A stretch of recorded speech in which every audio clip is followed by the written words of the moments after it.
Present మన వాతావరణం చూస్తుంటే ఏ విధంగా ఉందో మనందరికీ తెలిసిన విషయమే. ఫస్ట్ సామా రామ్మోహన్ రెడ్డి గారు ఇంత స్థాయిలో అప్పుడు చూసాం మనం ఫ్లడ్స్ అన్ని ఏ విధంగా వచ్చాయో. ఆఖరికి గ్రౌండ్ ఫ్లోరే కాదు ఫస్ట్ ఫ్లోర్లో కూడా వర్షాలు వచ్చి కార్లే కొట్టుపోయినటువంటి సిచ్యువేషన్. ఇప్పుడు కూడా సేమ్ అదే సిచ్యువేషన్ కనిపిస్తోంది. మెయిన్గా ఖమ్మం, తెలంగాణలో మెయిన్గా ఏదైనా ప్లేస్ ఉన్నదంటే ఖమ్మంలో ఎటువంటి సిచ్యువేషన్ ఉందో మనం చూస్తూ ఉన్నాం. ఏంటి అక్కడ ఎటువంటి సహాయక చర్యలు తీసుకోబోతున్నారు? రాష్ట్రం మొత్తానికి కూడా వర్షాలను గిట్ట మనం పరిగణనలోకి తీసుకుంటే ఎప్పుడైనా కూడా ఫస్ట్ న్యూస్లోకి ఎక్కేదేమో మహానగరం హైదరాబాద్. దాని తర్వాత ఎక్కువ డిజాస్టర్ డ్యామేజ్ అవుతున్నటువంటివి లేకపోతే మునిగిపోతున్నటువంటి ప్రాంతాలల్లో రిమోట్ ప్రాంతాలు అయినటువంటివి లేకపోతే రూరల్ ప్రాంతాల లెక్క పరిగణించబడేటటువంటి మహబాద్ లాంటివి, తర్వాత ఖమ్మం లాంటివి. ఇక రహదారుల పొంటి ఇక్కడ నుంచి విజయవాడ పోతుంటే పొంగేటటువంటి వాగులకు సంబంధించి లేకపోతే కొట్టుకుపోయేటటువంటి బ్రిడ్జ్లకు సంబంధించి మనం మాట్లాడుకుంటుంటాం. అయితే బెటర్ చేసుకోనికి ఆలోచనలు ప్రభుత్వాలు చేసినాయి అనేటటువంటిది ప్రశ్న. 10 సంవత్సరాల నుంచి నేను కేవలం తెలంగాణకు పరిమితం అయ్యే మాట్లాడతా, అందుకంటే ముందు గురించి వద్దిగా, ఎందుకంటే చరిత్రలకు పోతే కాంప్లెక్సిటీస్ పెరుగుతాయి తప్ప అంతకుమించి ఏముండదు కాబట్టి. సో తెలంగాణ వచ్చిన తర్వాత బెటర్ చేయడానికే ప్రభుత్వం ఏమైనా విధానాలను తీసుకొచ్చిందా, లేకపోతే దాని మీద ఏమైనా చర్యలు తీసుకొచ్చిందా, లేకపోతే దాని మీద ఎప్పుడైనా చిత్తశుద్ధి చూపించిందా అనేటటువంటిది కావాలి. ఎందుకంటే గంగాలల్లాక ఉండాల్సినటువంటి చెరువులు ఈరోజు తాంబాల లెక్క అని ఉద్యమ సమయంలో మాట్లాడినటువంటి కేసీఆర్ గారు ప్రమాణ స్వీకారం ముఖ్యమంత్రి గారి లెక్క చేసిన తర్వాత మరి ఏ కారణాల చేత యూటర్న్ తీసుకుండ్రు ఆ సర్కార్ 10 ఏళ్ళు కూడా ఏ రోజు కూడా దాని మీద చొరవ తీసుకోలేదు. తాంబాల లెక్క అయినటువంటి చెరువుల్ని తప్పుకు లెక్క చేసిరు అనేటట్టు దానికి కారణం చెప్పాల్సింది ఉండే, వాళ్ళు చెప్పలేకపోతున్నారు. పైపెచ్చు ఏదైతే ఒక విప్లవాత్మకమైనటువంటి మార్పు ఈ ప్రభుత్వము హైడ్రా అని చెప్పి తీసుకొని ఇటు హైదరాబాద్లో మనం మొదలుపెట్టినామో అట్లాంటిదే రాష్ట్ర వ్యాప్తంగా కూడా మాకు కావాలి అనేటటువంటిది మనం అన్ని కూడా వింటా ఉన్నాం మనం. అయితే ఈరోజు లైవ్ ఇంకొక ఎగ్జాంపుల్ కూడా ఏమవుతుంది, రాష్ట్ర వ్యాప్తంగా మునిగిపోయినటువంటి కాడ కూడా అవి నీళ్లు ఉండాల్సినటువంటి జాగాలలో మనుషులు ఉండేటటువంటిది, ప్రకృతిని కాపాడకుండా మన ప్రకృతిని వదిలేస్తున్నటువంటిది, లేకపోతే చాలా చిన్నగా చూస్తున్నటువంటి ఇది. ఒకసారి మరి ప్రకృతి కన్నెర చేస్తే మన పరిస్థితి కూడా ఏమవుతుంది అనేది కూడా తెలవాలి కదా. ఇక్కడ రానున్నటువంటి భవిష్యత్తులో పిల్లలకు మనం అందించాల్సినటువంటి బాధ్యత ఎన్వైరన్మెంట్కి సంబంధించినటువంటిది, అది ఎంత ప్రొటెక్ట్ చేస్తామనేది టాప్ ప్రయారిటీలో పెట్టుకోవాలి అనేటటువంటి ఈ గవర్నమెంట్ పాలసీస్ మనం తీసుకుంటున్నాం. సో దాంట్లో వీఐపీలు ఉంటారా, చిన్నోళ్ళు ఉంటారా, పెద్దోళ్ళు ఉంటారా అని అంటే పేదోళ్ళు అయితే ఉంటారండి. బీఆర్ఎస్ పార్టీ 100 సార్లు చెప్తా ఉంది పేదోళ్ళు ఇల్లు కూడా గూల కొడతారంట లేకపోతే ఇంకోటంట అని చెప్పి. కానీ ఒక పేదోడికి ఆధార్ కార్డులో తప్పు ఉంటేనే అధికారుల చుట్టూ 10 సార్లు తిరుగుతారు, ఆఫీసర్ల చుట్టూ 10 సార్లు తిరిగేటటువంటి వాళ్ళు, వాళ్ళకంత చైతన్యం ఉండదు. ఒక ఆధార్ కార్డుల మార్పు కోసమే ఆఫీసర్ల చుట్టూ 10 సార్లు తిరిగేటోళ్ళు అధికారుల కళ్ళు కప్పి ప్రభుత్వ భూములకి అంటే చెరువులు కుంటలకి పోయేసేసి ఇల్లు కట్టుకొని తర్వాత ఉండేటటువంటి పరిస్థితి ఉంటుందా? దాని వెనకాల ఉండేటటువంటి తిమింగళాలు పెద్దగా ఉంటాయి కాబట్టి వాటిని కొట్టే పని మీద ఈ ప్రభుత్వం తీసుకొని వచ్చినాం. అయితే చర్యలు అని చెప్పి మీరు అన్నారు కాబట్టి నిన్న పొద్దటి నుంచి కాదు మొన్నటి నుంచే కూడా మొదలైపోయింది. అది హాలిడే డిక్లరేషన్ల గురించి మేము మాట్లాడాం, కానీ మా మంత్రులు ఒక్కరన్నా ఇంటికాడ ఉన్నటువంటిది ఉందా? గత చరిత్రకి ఇప్పటికి మనం గిట్ట ఇట్లా మధ్యలో గిట్టేసి కంపారిజన్ టేబుల్ గిట్ట మనం వేస్తే ఒక్కరంటే ఒక్క మంత్రిని ఇంటికాడ కూర్చున్నటువంటి పరిస్థితి ఉందా? అధికారంలో ఉన్నప్పుడు ఇంట్లోనే కూర్చున్నారు, నిన్న ప్రతిపక్షంలో ఉన్న వాళ్ళందరూ మళ్ళీ ఇంట్లోనే కూర్చున్నారు. వాళ్ళ యాటిట్యూడ్లో ఏం చేంజెస్ లేవు. జస్ట్ ఏదో బట్టగాల్చి మీదేసేటటువంటిది, ఒకరు అమెరికా పోయి లగ్జరీగా బతుక్కుంటే ఈడుండేటటువంటి 2 ట్వీట్లు పడేసేస్తే అయిపోతుంది అనేటోళ్ళు, లేకపోతే ఫామ్ హౌస్లో కూర్చొని తర్వాత అందరిని అలర్ట్ చేస్తున్నామని ఒక మెసేజ్ పడేసేటోళ్ళు. ఈ జస్ట్ ట్విట్టర్లలో ట్వీట్లు లేకపోతే సోషల్ మీడియాలో ఒక పోస్టులు ఇస్తే ప్రజల్లో మార్పు అనేటటువంటి వస్తుంది అనేటటువంటి వారి యొక్క ఆలోచన ఉండొచ్చు. కానీ ప్రజాప్రభుత్వం వచ్చిన తర్వాత వారి సంక్షేమం ఒకటే కాదు, అభివృద్ధి ఒకటే కాదు, మన సంరక్షణ కూడా అంతే ఇంపార్టెంట్ అని చెప్పి మరి ఇట్లాంటి కఠినమైనటువంటి పరిస్థితులలో మంత్రులు మొత్తం క్షేత్రస్థాయిలో వండుకుంటా అటు ఎవరైనా తీసుకోండి. ముఖ్యమంత్రి గారేమో పదే బ్యాక్ టు బ్యాక్ సమీక్షలు. అసలు ఎప్పుడన్నా ఇప్పుడు హైడ్రా తీసుకున్నా, జిహెచ్ఎంసీ తీసుకున్నా, పోలీస్ వాళ్ళని తీసుకున్నా, లేకపోతే సెక్రటరీస్ మొత్తం ప్రిన్సిపల్ సెక్రటరీస్ తీసుకున్నా, హాలిడేస్ వాళ్ళకి తీసేసినాం. హాలిడేస్ సామాన్య జనాలతో అధికారులకు మీకు కూడా హాలిడేస్ అనేటటువంటిది లేదు. హాలిడేస్ వాళ్ళకేమో తీసేసినాము, ప్రజలకేమో హాలిడే ఇచ్చినాము. కానీ 24/7 మాత్రం ప్రజలకు అందుబాటులో ఉండాల్సిందే అని చెప్పి కేవలం అధికారుల మీద మనము బాధ్యత పెట్టి వదిలిపెడతలేం. మనం అక్కడ ఉంటున్నాం ఫస్ట్. ఇప్పుడు సీతక్క గారిని తీసుకోండి, మంత్రి గారిని, ఆ మాటనే ఉన్నది. ఎందుకంటే అర్ధరాత్రి పూటగా అవసరం ఎట్లా వస్తుందో, ఎందుకంటే ఒక మంత్రి ఉంది అని అంటే సీరియస్నెస్ అది వేరే పోతుంది. పొన్నం ప్రభాకర్ గారిని తీసుకొని ఒక జిల్లాకి ఇంకో జిల్లాకి పొద్దుటి సాయంత్రానికి మారకుండా పోతూనే ఉన్నారు. అంటే ఈ సుడిగాలి పర్యటనలో సిస్టంలో ఏమొస్తుందంటే ఒక సీరియస్నెస్ వస్తుంది. పక్క రాష్ట్రాల్లో సీఎం గారు చేసేటటువంటి కూడా అప్రిషియబుల్. ఎవరేం చేసినా పని చేసినప్పుడు మెచ్చుకుందాం ఆశ గారు, పని చేయనప్పుడు రే ఉత్తగానే మనం ఏదో బట్టగాల్చి మీద వేసేటటువంటి ఆరోపణలు చేస్తాము, లేకపోతే ప్రతిపక్షంలో కూర్చున్నాం కాబట్టి మమ్మల్ని కూడా మీరు కవర్ చేయాలి అని అంటే చేస్తారేమో, కానీ మీరు చేస్తున్నటువంటి పనినే చేస్తారు. గతానికి ఇప్పటికీ కంపారిజన్ టేబుల్ వేస్తున్నప్పుడు ప్రభుత్వము పట్ల ప్రజలకి మాత్రం హర్షం వ్యక్తం చేసేటటువంటి పరిస్థితులే ఉన్నాయి తప్ప కంప్లైంట్ చేసేటటువంటి అరకొర. కాబట్టి బీఆర్ఎస్ పార్టీ ఏం చేస్తుందంటే సొంతోళ్ళని తీసుకొని వాళ్ళ సోషల్ మీడియాలో ఈడబాలే చూడండి ఆడబాలే చూడని చెప్పి పాపం ఓటు హక్కు కూడా రానటువంటి పిల్లలతోటి మాట్లాడిపియడం మాత్రం చాలా కొంచెం ఇబ్బందికరమైనటువంటి వాతావరణం. అంటే అంత దిగజారిపోయేటటువంటి రాజకీయాలకు మీరు పూనుకోదని చెప్పి కూడా మేము కోరుకుంటా ఉన్నాం. ఓకే, కిషోర్ గారు గుడ్ మార్నింగ్ అండి. కిషోర్ గారు, ఈరోజు నిన్న ఫామ్ అయినటువంటి గవర్నమెంట్ ఏం కాదు మీద, అంటే ఈసారి గురించి కాదు, రాజకీయ అనుభవం గురించి మాట్లాడుతుంటే హుదూద్ లాంటి తుఫానే వైజాగ్ వచ్చినప్పుడు ఏ విధంగా కకావికలమైందో అందరికీ తెలుసు. ఆనాటి వ్యవస్థల్ని అప్పుడున్నటువంటి టెక్నాలజీ పరంగా ఏ విధంగా మళ్ళీ దాన్ని సెటరేట్ చేస్తారో కూడా తెలుసు. కానీ ఈసారి ఈ వర్షాలు, నిన్న సీఎం కూడా మారడం జరిగింది, క్లౌడ్ బరస్ట్ ఇది ఒక ప్లేస్లో ఇంత వర్షపాతం నమోదు కావడం ఎవరు ఊహించలేదు. అధికారులు కూడా మేము చేస్తూనే ఉన్నాం కదా, మాకు తెలుసు కదా అనే ఒక వేలో ఉన్నారు తప్ప ఈ స్థాయిలో వస్తుందని చెప్పి వారు గ్రహించలేదు. దాంట్లో కాస్త అధికారుల నిర్లక్ష్యం కూడా ఉన్నట్టుగా ఆయన చెప్పినటువంటి మాటలు బట్టి తెలిసింది. కానీ ఆఫ్టర్ దట్ తీసుకున్నటువంటి చర్యలని మనం అప్రిషియేట్ చేయాల్సింది. ఎందుకంటే ఆయనే వచ్చి మంత్రులు ఉన్నారు, ప్రతి ఒక్కరు కూడా ఆ ఫెన్షన్స్ విధానంలో కూడా ప్రతి ఒక్కరు మోకాలు లోతు నీటిలో మునిగి మరి ఫెన్షన్స్ అందజేశారు. ఓకే, కానీ ప్రాణాలు కోల్పోయిన వారు కూడా కనిపిస్తున్నారు, ఇంకా లోతట్టు ప్రాంతాలు ఉన్నవారు కూడా కనిపిస్తున్నారు. దానికి తోడు ఇంకా వర్షాలు ఉంటాయని చెప్తున్నారు. ఇవాళ కూడా భారీ నుంచి అతి భారీ వర్షాలు కురిసే ఛాన్సెస్ ఉన్నాయంటూ కూడా ఏ విధంగా, ఓకే వారిని సహాయక చర్యలు ఇవి అవి, వారికి ఫుడ్, ఉల్లిపాయలు, బంగాళదుంపలు ఇవన్నీ చెప్పారు. నేను కిలో చెప్పిన ఆయిల్, పంచదార 25 kgs రైతులకి, మత్స్యకారులకి, వీళ్ళందరికీ ఓకే, ఈ లిస్ట్ పక్కన పెడితే ఏ విధంగా ప్రాజెక్టుల గురించి మాట్లాడదాం. ఆఫ్టర్ దట్ ముందు ప్రజల గురించి మాట్లాడిన తర్వాత ప్రాజెక్టుల గురించి మాట్లాడదాం. ఈరోజు ముఖ్యమంత్రి చంద్రబాబు నాయుడు గారు 24 గంటలు కూడా ప్రజాక్షేత్రంలో ఏ విధంగా ఉన్నారని మనం ప్రతి ఒక్కరం కూడా చూస్తున్నాం. ఇక్కడ వచ్చిన ప్రాబ్లం ఏంటంటే ఒకే ఒక ప్రాబ్లం, ఎప్పుడూ చూడని వర్షం, క్లౌడ్ బరస్ట్ అని చెప్పేసి మనం అందరూ కూడా అంటున్నాం. ఎందుకంటే గత 50 ఏళ్లలో కూడా ఎప్పుడు పడని వర్షం. ఈ రోజున విజయవాడలో 29.7% వర్షం పడుతుందంటే గత 50-60 ఇయర్స్లో కూడా ఎప్పుడు ఎవరు చూడలేదు. అలాగే మచిలీపట్నంలో 33%, ఇవన్నీ కూడా కొత్తగా చూస్తుందన్నమాట. అంటే ఇప్పుడు ఎలా ఉంటుందంటే రాష్ట్ర స్థాయి రోడ్లు కానీ, లోకల్లోని రోడ్లు కానీ, ఇవన్నీ కూడా లాస్ట్ 50 ఇయర్స్ పాటు మనం ఎలాంటి ఉపోద్ఘాతాలు మనం చూసాము దాన్ని తీసుకొని పరిగణనలోకి తీసుకొని దాని విధంగా బిల్డ్ చేసినాయి. అందుకని ఈ రోజున ఏమవుతుందంటే ఇలాంటిది ఎప్పుడు కూడా చూడలేదు కాబట్టి ఆఖరికి ఏదైతే ఉందో హైవేల మీద కూడా వాటర్ వచ్చే పరిస్థితి చూస్తున్నాం. సో ఇప్పుడు ఏదైనా కొత్తగా కన్స్ట్రక్షన్ చేసేటప్పుడు ఏంటంటే మనం గత 100 ఏళ్లలో ఏదైతే ఉందో, అంటే లాస్ట్ టైం బ్రిటిష్ వాళ్ళు కూడా ఎప్పుడైనా ప్రాజెక్ట్స్ కట్టినప్పుడు, రైల్వే ట్రాక్లు వేసినప్పుడు కూడా ఏం చేశారంటే ఒక గత 100 ఏళ్లలో ఎలాంటి పరిస్థితులు ఉన్నాయి దాన్ని రెఫరెన్స్ కింద తీసుకొని బిల్డ్ చేసిన పరిస్థితి మనం చూస్తున్నాం. ఇప్పుడు కూడా మనం అదే వేలో మనం వెళ్దామని చెప్పేసి కూడా నిన్న రాత్రి చంద్రబాబు నాయుడు గారు కూడా చెప్పారండి. సో ఖచ్చితంగా దీని గురించి ప్రతి ఒక్కరు కూడా సమీక్ష చేస్తున్నారు. అంతేకాకుండా రానున్న ఈ 2 రోజులు కూడా 10.5 lakhs క్యూసెక్ల వాటర్ కూడా వస్తుందని చెప్పేసి వాళ్ళు పరిగణలోకి తీసుకున్నారు.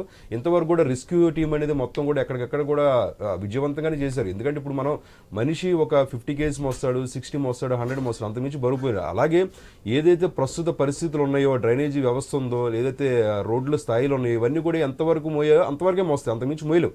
సో ఇప్పుడు అదే జరుగుతూ ఉన్నది కాబట్టి దీన్ని పరిగణలోకి తీసుకుని ఏ విధంగా చేయాలనేది ప్రతి చర్య కూడా ఆయన తీసుకుంటారంటే అది ఎటువంటి డౌట్ లేదు. ఖచ్చితంగా ఈ రోజున చంద్రబాబు నాయుడు గారు ఎక్కడికి వెళ్లకుండా ప్రతి నిమిషం మినిట్ టు మినిట్ కూడా రిపోర్ట్ ఇవ్వమని చెప్పేసి అధికారులు చేశారు. కాకపోతే ఎక్కడో ఒక చోట అడపదడప చిన్న ఉండొచ్చు. సో వాటిని కనుక మనం ప్రభుత్వం దృష్టి తీసుకెళ్ళగలిగితే, అదే ఏరియాలో ఉన్న వాళ్ళు కానీ మీడియా పరంగా కానీ లేదా సోషల్ మీడియా పరంగా కానీ తీసుకెళ్ళగలిగితే అక్కడికక్కడ వెంటనే వాళ్ళు సొల్యూషన్ అనేది చూపిస్తారు మేడం. సో ఎక్కడ కూడా అధికారులు నిర్లక్ష్యం అనేది అది కూడా చంద్రబాబు నాయుడు గారి హయాంలో చేయడం అనేది చాలా వరకు జరిగే పరిస్థితి కాదు. ఎందుకంటే గత ప్రభుత్వాల హయాంలో జరిగిందంటే చూడొచ్చు. ఎందుకంటే ఇంతకుముందు ముఖ్యమంత్రి ముఖ్యమంత్రి కూడా ఏం చేశారంటే ఇలాంటి పరిస్థితి ఎప్పుడు చూడాలి. అంటే రానున్నది ఎలాంటి విపత్తులు వస్తాయి, సో ఇప్పుడు ప్రజెంట్ మనం ఏం చేయాలి, సో దానికి ఎలా సొల్యూషన్. ఎందుకంటే మనం చంద్రబాబు నాయుడు గారు అంటే హుద్హుద్నే ఆయన తీసుకున్నారు. ఆయన ఒక మన ఉదాహరణ కింద తీసుకోవచ్చు. ఆ రోజున ఏ విధంగా ఎంత తొందరగా పవర్ తీసుకొచ్చారు, ఎంత తొందరగా అతలాకుతలు అయిన పరిస్థితిని సానుకూలంగా పరిస్థితిని తీసుకొచ్చాడని మనం ప్రతి ఒక్కరు కూడా చూడొచ్చు. ఇలాంటి అన్ని ఆయనకి కొత్త కాదు మేడం, ప్రతి ఒక్కరు కూడా చూస్తాం. కాకపోతే నేను అనుకోవడం ఏంటంటే ఫ్యూచర్ డేస్ లో ఇలాంటివి వచ్చినప్పుడు మనం ఏ విధంగా ఎదుర్కోవాలనేది ముందుగానే మనం తీసుకోగలిగితే అది ఇంకా బాగుంటుంది. సో ఆ పరంగా కూడా చంద్రబాబు నాయుడు గారు దృష్టి పెట్టారు. ఓకే, చూస్తున్నాం. కానీ ఇటువంటివి ఎవరు ఊహించలేనటువంటి పరిస్థితులు కదా. ఒకవేళ ఏదైనా కావాలని జరిగినవి అంటే వేరు, సాధారణంగా యాక్సిడెంట్స్ ఇవి అవి, లేదంటే పెన్షన్స్ స్కీమ్స్ ఇవి చేయలేదంటే దానికి గల కారణాలు వేరు. కానీ ఇటువంటివి వాతావరణ పరిస్థితులు కానీ ఎవరు చెప్పి ఊహించరు కాబట్టి దాని తర్వాత తీసుకున్న యాక్షన్స్ ఏ విధంగా ఉంటున్నాయనేదే మెయిన్ ఇంపార్టెంట్. ఆ లోతట్టు ప్రాంతాలను ఏ విధంగా సేఫ్ ప్లేస్ తీసుకెళ్లారు, తీసుకెళ్లిన వారికి ఎటువంటి ఫెసిలిటీస్ ఇచ్చారు, ఆడికి గర్భిణీలు ఉంటారు, వృద్ధులు ఉంటారు, చిన్నపిల్లలు ఉంటారు, వారికి ఏ విధంగా ప్రొటెక్షన్ ఇచ్చారు, ఇవన్నీ కూడా కొన్ని థింగ్స్ అంటూ ఉంటాయి. ఆడి కేంద్రంతో కూడా మాట్లాడారు, కేంద్రం కూడా సానుకూలంగా స్పందించింది, హెలికాప్టర్స్ కూడా పంపిస్తామని చెప్పారు. ఒకవేళ అవి కూడా వస్తే కనుక ఇంకాస్త మెరుగైన విధంగా ముందుకెళ్లే అవకాశాలు కూడా ఉంటాయి. కాబట్టి అసలు ఏ విధంగా ఉంది వెదర్కి సంబంధించి ఒకసారి అప్డేట్ తెలుసుకుందామండి. శ్రావణి గారు ఉన్నారు మనతో పాటు. గుడ్ మార్నింగ్ శ్రావణి గారు. Good morning. శ్రావణి గారు, 2 తెలుగు రాష్ట్రాలు కకావికలం అవుతుంది. ఎక్కడ చూసినా సరే చెరువులే కాదు కాలువలు తలపిస్తున్నాయి, రోడ్లు కూడా మోకాళ్ళకు మించి ఉంటే మనం చూస్తున్నాం. ఇప్పుడు నడుం లోతు కంటే ఆఖరికి నెక్ వరకు వచ్చినటువంటి పాయింట్స్ కూడా మనకు కొన్ని కనిపిస్తున్నాయి. రైల్వే ట్రాక్స్ కొట్టుకుపోతున్నాయి, కొన్ని చోట్ల అయితే కట్టలు తెగిపోతున్నటువంటి పరిస్థితి, ఊర్లే చెరువులను తలపిస్తున్నటువంటి సిచ్యువేషన్స్. ఇంకా వెదర్కి సంబంధించినటువంటి డీటెయిల్స్ ఏ విధంగా ఉండొచ్చు అంటారు? ఈ రోజు కానీ రేపు కానీ ఇంకెన్ని రోజులు ఈ వర్షాలు? దాదాపుగా ఈ రోజు చాలా వరకు తగ్గుముఖం పట్టొచ్చండి.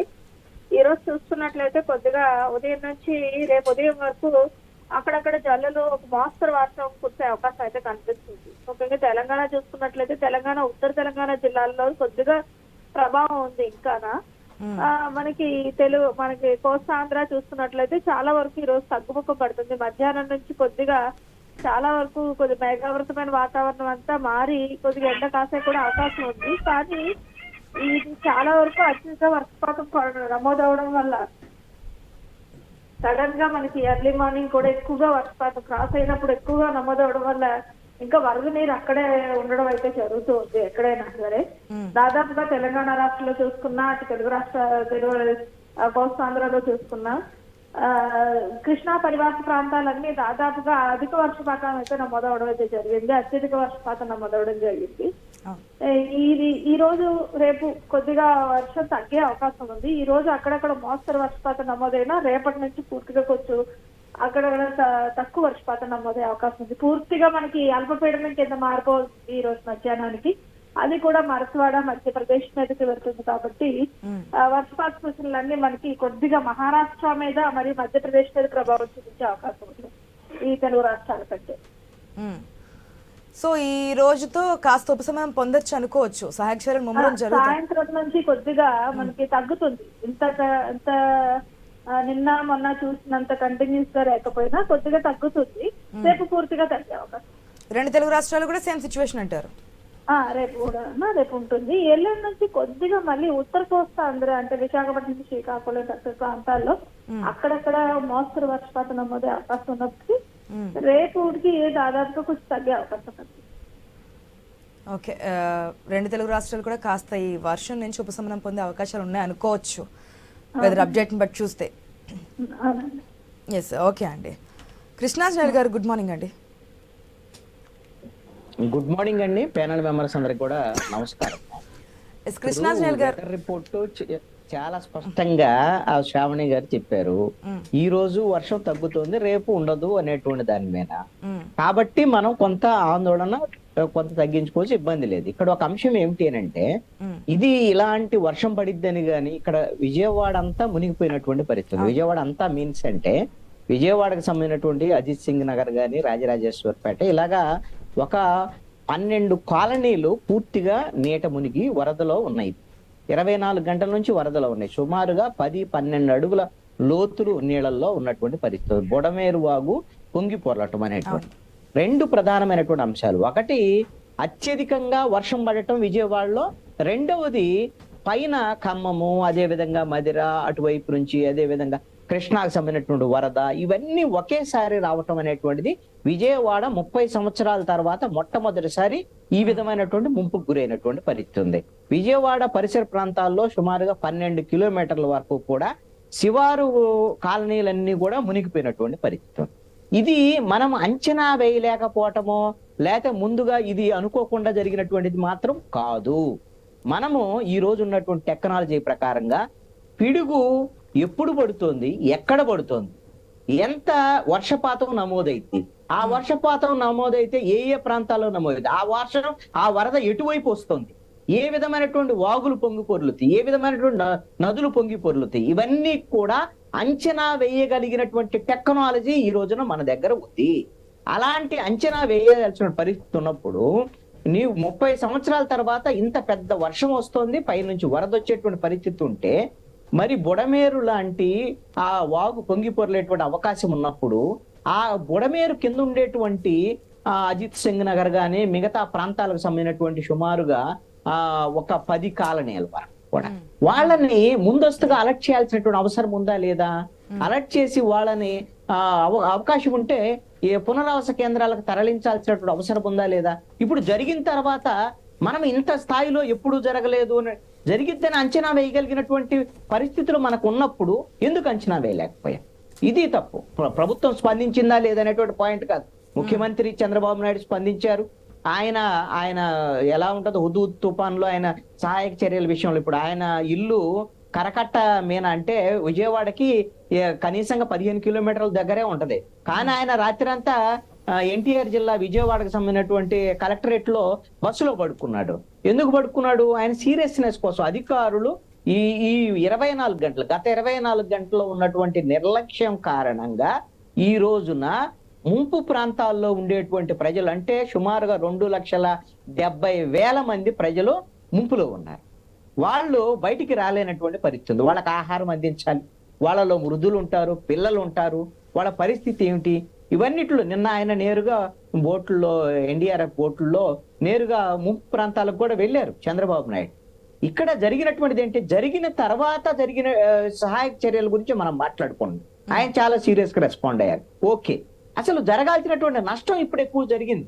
ఇంకా ఇప్పుడు వర్షం అయితే లేదు, ఈ రోజున తీవ్రమైన వర్షం లేదనుకున్నాం. కానీ మీరు నిన్నటికి ఈ రోజు కింద చూస్తే 10-12 అడుగుల నీటి వరద ఉదురుతుంటే ఏది విజయవాడకు సంబంధించినటువంటి కాలనీల్లో ఇప్పుడు 24 గంటల్లో 1 అడుగు మాత్రమే తగ్గింది, 1-2 అడుగులే.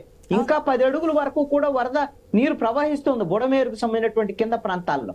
వాళ్ళ అందరూ కూడా పునరావాస కేంద్రాలకు తరలించాలి అని అంటే పునరావాస కేంద్రాలు లేవు ఏర్పాటు చేయను పూర్తి స్థాయిలో. వృద్ధులు పిల్లలను మాత్రమే మేము తరలించగలం. బోట్లు లేవు. వాళ్ళకి అసలు ఆహారానికి సంబంధించినటువంటి విషయంలో వాళ్ళకి కనీసమైన ఆహారం అందించాలి. ఆ 24 గంటలు అయిపోయినటువంటి పరిస్థితి ఉంది. ఇంకొక 24 గంటలు వాళ్ళు వరద ప్రాంతాల్లో ఉండాలి. ఇది విమర్శలు అనేటువంటి పాయింట్ కాదండి. ఇక్కడ విమర్శతో సంబంధం లేదు. ప్రభుత్వం బాధ్యతగా జరిగినటువంటి పొరపాటును ముఖ్యమంత్రి చంద్రబాబు నాయుడు కూడా గుర్తించాడు. అధికారుల యొక్క పొరపాటు ఉంది, ఇక్కడ మానవ తప్పిదం అనే నిర్లక్ష్యం కూడా ఉంది. అందుకని ఆయన సీరియస్ అయ్యాడు. ఆయనే వచ్చి కూర్చోవలసినటువంటి పరిస్థితి వచ్చింది. మనము బుడమేరుకు సంబంధించినటువంటి విషయంలో ఈ విధమైనటువంటి ఎందుకు ఇంత తీవ్రంగా రూపం దాల్చింది అంటే, తీవ్రంగా వరద రావటం ఒక ఎత్తు అయితే బుడమేరును ఆక్రమించినటువంటి పరిస్థితులు కూడా ఉన్నాయి. ఆ విషయంలో కూడా ఇప్పుడు హైదరాబాద్ కు సంబంధించినటువంటి ప్రభావం, ఇప్పుడు విజయవాడకు సంబంధించినటువంటి దాంట్లో కూడా చర్చ వస్తుంది. అక్కడ హైడ్రా లాంటి ఒక చర్యలు తీసుకోవాలి. ఈ విధమైనటువంటి వాగుల కింద ఉండేటువంటి ప్రాంతాలు, అదే విధంగా చెరువుల కింద ఉండేటువంటి ప్రాంతాల ఆక్రమణ గురవుతున్నటువంటి పరిస్థితులు, దీంతో నీళ్లు ఎటు వెళ్లాలనేటువంటి దారి తెన్నులేనటువంటి పరిస్థితి. ఇక్కడ కృష్ణానదికి సంబంధించినటువంటి వరద గతంలో కృష్ణలంక మిగతా ప్రాంతాలకు సంబంధించినటువంటి దాంట్లో ముంపు ఉండేదండి. ఇప్పుడు జరిగినటువంటి పరిణామం ఏంటో, ఒకటి కృష్ణాకు సంబంధించినటువంటి వరద కృష్ణా నది నుంచి వచ్చేటువంటి వరద బ్యారేజ్ నుంచి వచ్చినటువంటిది ఇప్పటికైతే ముంపులో వచ్చినటువంటి పరిస్థితి లేదండి. పైన నుంచి వచ్చేటువంటి ప్రధానంగా బుడమేరు వాగు, అదే విధంగా అటువైపు ఉండేటువంటి పాలవాగు, అదే విధంగా మిగతా వాగులు పొంగిపోలేనటువంటి పరిస్థితి ఉంది. కానీ కృష్ణా బ్యారేజీ కింద ప్రకాశం బ్యారేజీ కింద వదిలినటువంటి నీళ్లు ఈ రోజున కిందికి వెళ్తున్నాయి. ఇప్పుడు లంకలు మునిగిపోయేటువంటి ప్రమాదం, ఈ రోజు ఉన్నటువంటి ప్రమాదం ఏంటంటే అత్యధికంగా లంకలు మునిగిపోయేటువంటి అవకాశం ఉండదు. ఎక్కువ వరద నీటిని వదులుతున్నాం.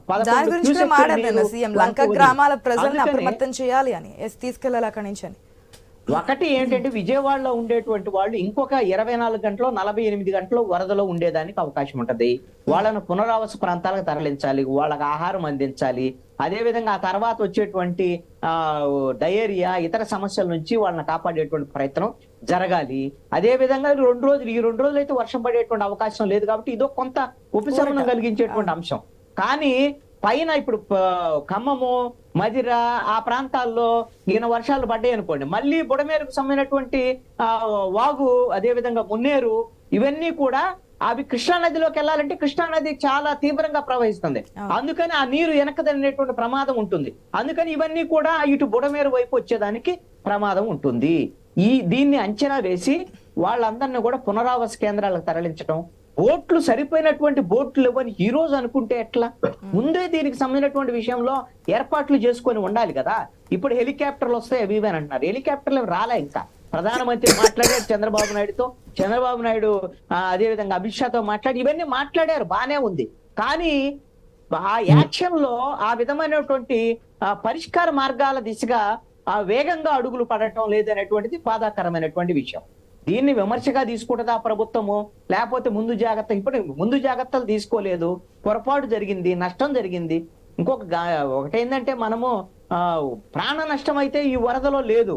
విజయవాడలో జరిగింది ఏంటంటే మొగలరాజపురంలో కొండ ప్రాంతంలో కొండ చర్యలు విరిగిపోవటం వల్ల 6 చనిపోయారు.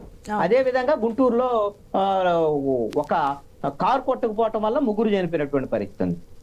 ఈ విధమైనటువంటి తప్ప ఇప్పుడు వరదలో మునిగిపోయి ఈ విధంగా చనిపోయినటువంటి ప్రమాదాలు లేవు. కానీ ఈ వరదలో చిక్కుకున్నటువంటి వాళ్ళు లక్షలు అంటే 3 లక్షల వరకు ఉన్నటువంటి విజయవాడ చుట్టుపక్కల ప్రాంతాల్లోనే వాళ్ళందరూ ప్రాణభయంతో ఈ రోజున బిక్కుమంటూ ఇళ్ల పైకి వెళ్ళి తలదాచుకుంటున్నటువంటి పరిస్థితి ఉంది. వాళ్ళకి ఒక పూట అరపూటకైతే ఏదైనా వెసులుబాటు ఉంటుంది, వాళ్ళు వంట చేసుకునేటువంటి పరిస్థితి కూడా. వాళ్ళకి విద్యుత్ లేదు, అదే విధంగా ఫోన్లు పనిచేసేటువంటి పరిస్థితి లేదు, కనీసం వాళ్ళ బాధితులకు సంబంధించినటువంటి సమాచారం బయటకు వచ్చేటువంటి పరిస్థితి లేదు. కనీసంగా బోట్లు అనేటువంటి అన్న ఉంటే కావలసినన్ని ఆ ప్రాంతానికి కావలసినటువంటి అత్యవసరమైనటువంటి ఆహారము, మందులు, వీటికి సంబంధించి లేదా పాలు పిల్లలకి పంపించడానికి అవకాశం ఉంటది కదా. తీసుకొచ్చారు. ఐ థింక్ నిన్న బోట్స్ కూడా తీసుకొచ్చారు. కిషోర్ గారు జతగట్టం లేదని చెప్పడం లేదు, ప్రభుత్వము చాలా సీరియస్. కృష్ణాంజలి గారు ఒక నిమిషం, కిషోర్ గారు మీకు టైం ఇస్తాను, క్లారిటీ ఇద్దరు ఒక నిమిషం. మరి శ్రీలత రెడ్డి గారు డిప్యూటీ మేయర్ ఫోన్ లైన్ లో సిద్ధంగా ఉన్నారు. Good morning ma'am. Hello Srilatha Reddy గారు.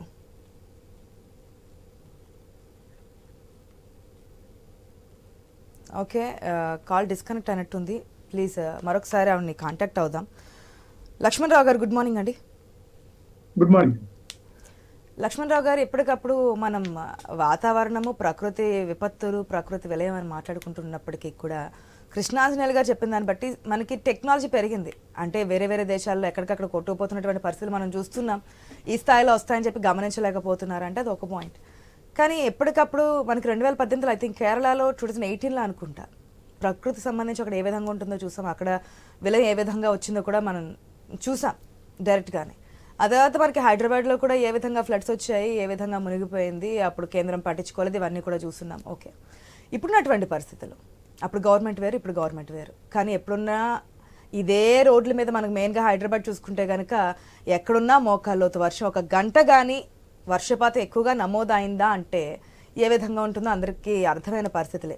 దానికి అనుగుణంగా చర్యలు తీసుకుంటామని చెప్తున్నారు. ఎప్పటికల్లా అవుతున్నది, మీరేమంటారు? అసలు ఎటువంటి చర్యలు తీసుకోవాలి ఏంటి? ఇది బేసిక్ గా ఒక సైంటిఫిక్ ఇన్వెస్టిగేషన్ చేయాల్సిన అంశం అండి.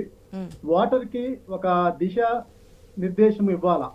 ట్రాఫిక్ ఏ విధంగా మనం మొబిలిటీ ఇస్తున్నామో వాటర్ కూడా ఒక సపరేట్ నెట్వర్క్ అనేది ఇవ్వాలా. సిటీకి కానీ, రీజనల్ ఏరియాస్ కానీ, రూరల్ ఏరియాస్ కానీ స్లోప్ సెన్సిటివిటీ అనేది ప్రధానంగా ఇవ్వాలండి. మనకి జిపిఎస్ విజువలైజర్ కానీ శాటిలైట్ డేటా అవైలబిలిటీ ఉంది. దాన్ని బేస్ పెట్టుకొని వాటర్ ఎక్కడి నుంచి ఎక్కడికి వెళ్తుంది, ఎందుకంటే ఒక 25% బిల్టప్ ఏరియా నుంచి 6% ఉన్న రోడ్ మీదకి వచ్చేటప్పటికి రోడ్ కనుక సరైన జామెట్రిక్స్ లేకపోతే దాని యొక్క ఇంపాక్టే మనము ఫ్లడ్ గా చూస్తాము. అది ఏరియాస్ కూడా ముంచేస్తా ఉంటుంది. సో వాటర్ కి ఒక స్టోమ్ వాటర్ నెట్వర్కింగ్ చాలా ఇంపార్టెంట్.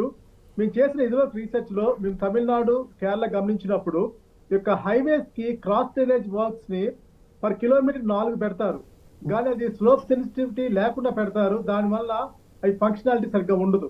ఈ రోజున inter state storm water networking, inter state వాగు నెట్వర్కింగ్ ప్రాపర్ గా చేసుకోవాలా. ఆ వాటర్ ఎక్కడి నుంచి ఎక్కడికి వెళ్ళాలా, ఎక్కడ డైవర్ట్ అవ్వాలా, ఎక్కడ హైడ్రాలిక్ మిషనరీ పెట్టాలనేది ఖచ్చితంగా తీసుకోవాల్సిన అంశం అండి. ఈ రోజున ప్రైమ్ మినిస్టర్ గారి చేతి కింద డిజాస్టర్ మేనేజ్మెంట్ చైర్మన్ గా ఉన్నారు. ప్రతి స్టేట్ కి కన్సర్న్ చీఫ్ మినిస్టర్స్ చైర్మన్ గా ఉన్నారు. కాబట్టి వీరు చేయాల్సిందల్లా ఏంటంటే ఒక central hall for mapping, measuring, monitoring, mitigating and management of water concern దానికి ఒక సైంటిఫిక్ టీమ్ ని డెవలప్ చేసుకొని దాని ద్వారా ఒక మ్యాపింగ్ చేసుకొని దాన్ని మానిటర్ చేసే వ్యవస్థ కూడా పెట్టుకోవాలండి. ఈ రోజున మనకున్న టెక్నాలజీస్ లో ఈ యొక్క కంప్యూటర్ విజన్ టెక్నాలజీ ఉంది, ఏఐ ట్రైన్ డేటా సెట్స్ ఉన్నాయి, మిషన్ లెర్నింగ్ బేస్డ్ ఇంటర్ఫేసింగ్ ఉంది. వీటిని బేస్ పెట్టుకొని అసలు వాటర్ ఎక్కడి నుంచి రావడం వల్ల ఇక్కడ స్టాగ్నేట్ అయ్యింది, ఎక్కడ నుంచి రావడం వల్ల ముంపు ఏర్పడింది, ఎటువంటి టెరాన్ కండిషన్ ఇవ్వాలా, ఎక్కడెక్కడ హైడ్రాలిక్ మిషనరీ పెట్టాలని చూసుకోవాలండి. ఈ డిజాస్టర్ టీమ్ కూడా ఒక సైంటిఫిక్ టీమ్ ఉండాలా. That should work independently directly to the chief minister and prime minister అండి. అటువంటి సిచ్యువేషన్ వస్తే ఈ లాసెస్ జరగవు. ఈ రోజున మనకి జరుగుతున్న ఇంపాక్ట్స్ చూస్తే ఒక ఎన్విరాన్మెంట్ పరంగా, ఎకాలజీ పరంగా, సాయిల్ పొల్యూషన్ పరంగా, ఈ యొక్క ప్రజల నష్టం, ప్రాణ నష్టం పరంగా చాలా ఛాలెంజెస్ ఉన్నాయి మనకి. దీనికి ప్రాముఖ్యమైన కారణం నేను గమనించింది ఏంటంటే మనం సరిగ్గా క్లైమేట్ ని బ్యాలెన్స్ చేయలేకపోతున్నాం. It may be because of global warming కానీ, బికాస్ ఆఫ్ ఎయిర్ పొల్యూషన్ కానీ. దీనికి మనం కరెక్ట్ గా బేరీ చేయాలి అంటే, క్లౌడ్ యొక్క మొబిలిటీని మనం కరెక్ట్ గా కంట్రోల్ చేయాలి అంటే, క్లౌడ్ బరస్ట్ అనేది మనకు రాకుండా ఉండాలా, యూనిఫామ్ గా ఉండాలి అంటే ఖచ్చితంగా ఈ యొక్క ఆక్సిజన్ జనరేటర్స్ ని పెట్టుకోవాలా, కార్బన్ సంబంధించిన వాటిని డీకాన్సన్ట్రేట్ చేసే వ్యవస్థను డెవలప్ చేసుకోవాలా. అంటే దానికి ప్రాముఖ్యంగా దరిదాపుగా ఒక 20% నుంచి 25% వరకు గ్రీన్ బాడీస్ ని డెవలప్ చేయాలా. గవర్నమెంట్ ఆఫ్ తెలంగాణకి నేను సజెస్ట్ చేసింది ఏంటంటే రీజనల్ రింగ్ రోడ్ కి అలాంగ్ 108 బ్లాక్స్ లో గ్రీన్ బాడీస్ డెవలప్ చేసి అక్కడికి ఈ యొక్క ఫ్లడ్ వాటర్ ని పంపించే విధంగా ఒక అర్బన్ ఫ్లడ్ బైపాస్ ద్వారా, తర్వాత స్టామర్ నెట్వర్క్ ద్వారా రీజనల్ రింగ్ రోడ్ దరిదాపులకి వాటర్ ని పంపిస్తూ అక్కడి నుంచి రీడిస్ట్రిబ్యూట్ చేయాలి. ఇటువంటి డెవలప్మెంట్ చేసుకుంటే ఫ్యూచర్ లో ఆక్సిజన్ జనరేట్ అవుద్ది. తర్వాత ఈ కార్బన్ అనేది ఫోటోసింథసిస్ ద్వారా ప్లాంట్స్ అనేవి అబ్జర్వ్ చేసుకుంటాయి. దాని ద్వారా ఆక్సిజన్ ఉన్నప్పుడు క్లైమేట్ కంట్రోల్ ఉంటుంది, హైడ్రాలజిక్ సైకిల్ బ్యాలెన్సింగ్ గా ఉంటుంది. దాని ద్వారా క్లౌడ్ అనేది ప్రాపర్ గా బిహేవ్ చేస్తుంది. ఈ రోజున క్లౌడ్ మానిటరింగ్ వ్యవస్థని మనము సరిగ్గా చూడడం లేదు. మీరు గమనిస్తే క్లౌడ్ మీద కరెక్ట్ గా స్టడీ చేసే వాళ్ళు లేరు. ఈ రోజున మనము ఒక వ్యవస్థ, కంప్యూటర్ విజన్ వ్యవస్థ పెట్టుకొని ఎవ్రీ 1000 meters కి క్లౌడ్ మొబిలిటీస్ ఎలా ఉన్నాయి ఒక టైం ఫ్రేమ్ చూసుకుంటే క్లౌడ్ ని కమాండ్ చేసే వ్యవస్థ వచ్చిన రోజున మీకు ప్రాబ్లం సాల్వ్ అవుద్ది. ఈ గ్లోబల్ వార్మింగ్ మన మీద నుంచి వెళ్తున్నప్పుడు, ఒక హీట్ వేవ్స్ మన మీద వెళ్తున్నప్పుడు దాన్ని కంట్రోల్ చేసే వ్యవస్థ గ్రీన్ ఒక్కదానికే ఉంటుంది. కాబట్టి విండ్ కంట్రోల్ వ్యవస్థ, క్లౌడ్ కంట్రోల్ వ్యవస్థని కనుక మనం కరెక్ట్ గా బేరేజ్ చేసుకుంటే ఇటువంటి జరగు. రెండో అంశము ఈ యొక్క ఇన్ఫ్రాస్ట్రక్చర్ ని ఖచ్చితంగా మనము ఎక్కడెక్కడ మనం ఎటువంటి స్లోప్ సెన్సిటివిటీ, స్లోప్ కంపెన్సేషన్ ఇవ్వాలా, ఎక్కడెక్కడ గ్రేడియంట్ కన్వెన్షన్ గా పెట్టాలా, ఎక్కడ క్రాస్ డ్రైనేజ్ వర్క్స్ పెట్టాలా, అది ఖచ్చితంగా పెట్టుకోవాలండి. మూడో అంశము ఈ యొక్క డ్రైనేజ్ ని, స్టామ్ వాటర్ ని రెండింటిని కలిపి బయటికి పంపిస్తే మాత్రము అది ఎకాలజీ పరంగా, హెల్త్ పరంగా డ్యామేజ్ అవుతుంది. ఇప్పుడు జరుగుతున్న కృష్ణా డిస్టిక్ లో కానీ, ఈ యొక్క ఖమ్మం డిస్టిక్ లో కానీ ఈ యొక్క వాటర్ ఇంటిగ్రేటెడ్ అప్రోచ్ అంటే ఇంటర్ వాటర్ డిస్ట్రిబ్యూషన్ సిస్టమ్ కి అన్ని స్టేట్స్ కలిసి ప్రయాణం చేస్తే ఖచ్చితంగా దీని నుంచి బయటకు పడవచ్చు. ఒక బాయిలెన్సీ కాన్సెప్ట్ ద్వారా వాటర్ ని ఇళ్లలోకి, కాలనీస్ రానకుండా బయటికి నెట్టొచ్చు. దానికి అనుసంధానమైన ఇన్ఫ్రాస్ట్రక్చర్ ని ఒక డిజాస్టర్ మేనేజ్మెంట్ సెంటర్స్ ఎస్టాబ్లిష్ చేసుకోవాలని 2 స్టేట్ ముఖ్యమంత్రులు ఖచ్చితంగా దీని మీద కూర్చొని ఒక సైంటిఫిక్ టీమ్ డెవలప్ చేసుకోవాలా. ప్రాపర్ ఇంజనీర్స్ ని, ప్రాపర్ డాక్టర్స్ ని, టాలెంట్ ఉన్న వాళ్ళు పెట్టుకొని అది గవర్నమెంట్ ఆర్గనైజేషన్ డిపార్ట్మెంట్స్ అప్పచెప్పకుండా ఒక ఎక్స్క్లూజివ్ టీమ్ తో దీన్ని డిజైన్ చేస్తే మనం నెక్స్ట్ సీజన్ కి ఈ ప్రాబ్లమ్ నుంచి బయటకు రావచ్చు నా ఉద్దేశము. దీనికి అనుసంధానమైన ఒక నెట్వర్కింగ్ చేసుకోవాలా. ఈ యొక్క third dimension sensitivity, cloud monitoring వ్యవస్థ, climate control, green body development చేసుకోవడం ద్వారా ఈ ప్రాబ్లమ్ నుంచి బయటకు పడవచ్చని, ఇప్పుడున్న పరిస్థితుల్లో ఖచ్చితంగా హైడ్రాలిక్ మిషనరీ పెట్టుకోవాలా. తర్వాత ఈ యొక్క వాటర్ ఎటు నుంచి ఎటు పంపాలనేది ఖచ్చితంగా వీళ్ళు చూసుకోవాలి. అంటే ఏ డైరెక్షన్ వెళ్తుంది స్లోప్ తెలుసుకోవాలా. అది శాటిలైట్ ద్వారా మీకు 24 hours you can get that information GPS visualise ద్వారా. దాని ద్వారా చేసుకుని వాటర్ మొబిలిటీస్ కి టెక్నాలజీ పెరుగుతుంది. ఇది వరకు మనకి జీపీఎస్ ద్వారా వే కనిపించేది, అంటే ఎక్కడెక్కడున్నా ఆఖరి చిన్న పల్లెటూరులో ఉన్న మన ఇల్లు లేదని చెప్పి సర్చ్ చేసుకుని మన ఇల్లు కనిపిస్తాం. అట్లాంటి ప్లేసెస్ నుంచి ఒక ప్లేస్కి వెళ్ళాలంటే మరొక ప్లేస్కి వెళ్ళాలంటే, ఒక ప్లేస్ నుంచి మరొక ప్లేస్కి వెళ్ళాలంటే ఆ మ్యాపింగ్ కూడా మనకు వచ్చింది. ఇప్పుడున్నటువంటి టెక్నాలజీలో ఎక్కడ గోయి ఉంది, ఎక్కడ గుంత ఉంది అనేది కూడా మనకి తెలిసినటువంటి టెక్నాలజీ ముందుకు వస్తున్నటువంటి సిచ్యువేషన్స్లో ఇవేమి పెద్ద కష్టం కాకపోవచ్చేమో ఒకవేళ దృష్టి పెట్టుంటే. మాట్లాడదాం. టెక్నాలజీ ఇంటర్ఫేస్ మ్యాపింగ్ చేసుకోవాలా. జీపీఎస్ విజువలైజర్ మీకు ఎవ్రీ 3 meters కి ఎలివేషన్ పాయింట్ ఇస్తుందండి. దాన్ని బేస్ పెట్టుకుని క్యాచ్మెంట్ ఏరియా, కమాండ్ ఏరియా చేసుకుంటూ ఎక్కడెక్కడ మనం వాటర్ ప్రెషర్ తగ్గించాలా అంటే ఒక రకమైన వాటర్ డైనమిక్స్, వాటర్ ఎనలిటిక్స్ చేసుకోవాలండి. ఈ యొక్క వరద నీటి యొక్క ఉధృతిని తగ్గించాలి అంటే ఎటువంటి హైడ్రాలిక్ జంప్స్ పెట్టాలా, ఎటువంటి గ్రేడియంట్ ఇవ్వాలని చూసుకుంటే దాని ద్వారా వెళ్ళొచ్చు. ఈ రోజున మనము హైడ్రా చేస్తున్న కార్యక్రమము అది ఖచ్చితంగా అప్రిషియేట్ చేసే కార్యక్రమము. కాకపోతే దానికి తోడుగా మనం ఇంటిగ్రేటెడ్ స్టార్మ్ వాటర్ నెట్వర్క్ పెట్టుకుంటే ఎగ్జిస్టింగ్ ప్రాబ్లమ్స్ ని కష్టతరితం లేకుండా ముందుకు నెట్టొచ్చని నా ఉద్దేశము. దీనికి ప్రాపర్ సైంటిఫిక్ ప్లానింగ్ కావాలా, ప్రాపర్ సెంట్రల్ హాల్ కావాలా, డెడికేటెడ్ టీమ్, టెక్నికల్లీ స్ట్రాంగ్ ఉన్న వాళ్ళు కావాలండి. దీనికంటే కరెంట్ టెక్నాలజీతో మీరు చూడండి, జపాన్ కానీ నెదర్లాండ్స్ కానీ చూడండి, వర్షం పడిన ఫ్యూ మినిట్స్ లో వాటర్ అబ్జర్వ్ అయిపోద్ది. అంటే దాంట్లో జాకింగ్ కాన్సెప్ట్ ద్వారా ఈ యొక్క Storm water networking, cross drainage works ని పెట్టుకుంటే ఖచ్చితంగా వాటర్ యొక్క దిశని మనం నిర్దేశించగలము ఆ స్టేజ్కి మనం వచ్చినప్పుడు. ఎందుకంటే ట్రాఫిక్ అనగానే మనిషి యొక్క రియాక్షన్ బట్టి కంజెషన్ ఉందని, పొల్యూషన్ అని చూస్తాం. వాటర్ కి ఆ రియాక్టివ్నెస్ ఉండదు కానీ అది స్లో పెట్టుంటే అటు వెళ్తుంది. కాబట్టి దానికి అనుసంధానమైన నెట్వర్కింగ్ మనం ముందే ప్లాన్ చేసుకొని ఒక ప్రికాషనరీ, మనం ఏ విధంగా మనము కొన్ని వైరల్ ఇన్ఫెక్షన్స్ ఏ విధంగా ప్రికాషనరీ డోస్ తీసుకుంటామో అటువంటి కండ్యూట్ సిస్టమ్స్ మనం పెట్టుకోవాలి. ఓపెన్ ఛానల్స్ సరిపోతాయండి. మీకు చాలా చోట్ల ఎలాంటి మీడియం ఓపెన్ ఛానల్స్ పెడతారు ఇంటర్నేషనల్ వరల్డ్ లో. వాటర్ వచ్చినప్పుడు దాని ద్వారా వెళ్ళిపోతుంది బయటికి. అంతేగాని డ్రైనేజ్ లో పడిన వాటర్ ని స్టార్మ్ వాటర్ కలిపేసి బయటకు వదిలే వ్యవస్థ మన దేశంలో ఉంది. దాన్ని మనం స్వస్తి పలకాలి. ఎప్పటికన్నా ఇళ్లలో పడిన వాటర్ ని ఇళ్లలో ఇంకింప చేసుకోవాలా, లేదంటే దాని ప్రెజర్ తగ్గించి ఈ యొక్క స్టార్మ్ వాటర్ నెట్వర్క్ మీదకి వదలాలా. అప్పుడు ఏమవుతుందంటే రోడ్డు మీదకి ఓవర్వెల్మ్ గా రాకుండా అది స్లో మూవ్మెంట్ ఉంటుంది. దిశ ఖచ్చితంగా వాటర్ మనం డెస్టినేషన్ ఇవ్వాలండి. మల్టిపుల్ వాటర్ ట్యాంక్స్ ఇప్పుడు గవర్నమెంట్ చేస్తున్న, హైదరాబాద్ చేస్తున్న మల్టిపుల్ వాటర్ ట్యాంక్స్ ఎలా ఓపెన్ చేస్తున్నారు. మేము హైదరాబాద్ సిటీకి నేను 500 వాటర్ ట్యాంక్స్ సజెస్ట్ చేశా. అది ఆర్టిఫిషియల్ వాటర్ ట్యాంక్స్ అని అవ్వచ్చు, అది లీజ్ బేస్ మీద అవ్వచ్చు, లేదంటే అది రీజనల్ రింగ్ రోడ్ దగ్గర ఉన్న వాటర్ ట్యాంక్స్ పెట్టుకొని మనం చేస్తే బాగుంటుంది. ఒక 30% గ్రీన్ అండ్ వాటర్ బాడీ ఇవ్వాలా, 25% మాత్రమే డిస్ట్రిబ్యూటెడ్ బిల్టప్ ఏరియా ఇవ్వాలా. హైరైజ్ బిల్డింగ్స్ ఇచ్చినప్పుడు గ్రేడియంట్ ఖచ్చితంగా కంపెన్సేషన్ ఇవ్వాలా. ఇంటి పరిసరాల్లో అది వాటర్ తిరుక్కుంటూ స్టార్మ్ వాటర్ తక్కువ ప్రెజర్ తోటి రోడ్ మీదకి వచ్చే పని అయితే ఇప్పుడు ప్రాబ్లమ్స్ రావు. ఇది సాల్వబుల్ ప్రాబ్లమే కానీ దీనికి ప్రత్యేకమైన టీం కావాలని నా ఉద్దేశము. మన దేశంలో ఉన్న ప్రతి చీఫ్ మినిస్టర్, బీహార్ కూడా మేము సజెస్ట్ చేశాము, అదేవిధంగా అస్సాం సజెస్ట్ చేశాము, దాంట్లో బాయన్సీ కాన్సెప్ట్ సజెస్ట్ చేశాము. ఇటువంటి కాన్సెప్ట్ ద్వారా వాటర్ ఎనలిటిక్స్ చేసుకుంటూ ఏ లొకేషన్స్ లో వాటర్ స్టాగ్నేట్ చేయాలా, ఏ లొకేషన్స్ లో వాటర్ పంపించేయాలా, ఏ లొకేషన్స్ లో వాటర్ ని క్రాస్ చేయాలా, ఇటువంటి ఇన్ఫ్రాస్ట్రక్చర్ ప్లానింగ్ చేసుకోవడం ద్వారా ఈ ప్రాబ్లమ్స్ సాల్వ్ చేయొచ్చని నా ఉద్దేశము. ఇప్పుడు మన గవర్నమెంట్ చేస్తున్న ప్రతి కార్యక్రమంలో కూడా సైంటిఫిక్ ఎంటిటీ ఇస్తే ఫ్యూచర్ లో కరెక్ట్ గా ప్రొజెక్టివ్ గా ఉంటుంది. ప్రాబ్లమ్స్ మనం సాల్వ్ చేయొచ్చు. కాజ్ అండ్ ఎఫెక్ట్స్ మీద కాజ్ రీజన్ ముందు మనం అడ్రస్ చేయాలి. ఎఫెక్ట్స్ కి అటెండ్ అవ్వడము, పర్సనల్ విట్నెస్ ఇవ్వడము అది చాలా ఇంపార్టెంట్, సైంటిఫిక్ సైకలాజికల్ ఇంపార్టెంట్. కానీ కాజ్ ఏ కాజ్ వల్ల వచ్చిందనే దానికి పర్మనెంట్ సొల్యూషన్ అనేది డిజాస్టర్ సెంటర్స్ ద్వారా ఎక్స్క్లూజివ్ టీమ్ గా చేయొచ్చని నా ఉద్దేశం. ఓకే, ఎస్ కిషోర్ గారు, తెలంగాణ కంటే ఏపీకే మనకి ఎఫెక్ట్ ఎక్కువగా కనిపిస్తుంది. Main Vijayawada I think 50 years ఇంత వర్షపాతం చూడలేదు అంటున్నారు. నిన్న సీఎంఏ చెప్పారు, అధికారులు ముందుగా గ్రహించలేదు, అక్కడ నిర్లక్ష్యం జరిగింది అనేది. స్వయాన సీఎంఏ నిన్న మాట్లాడుతున్నప్పుడు అనేక విషయాలు ప్రస్తావించారు. మెయిన్గా వీటి గురించి మాట్లాడినప్పుడు చెప్పినటువంటి పరిస్థితి కనిపించింది.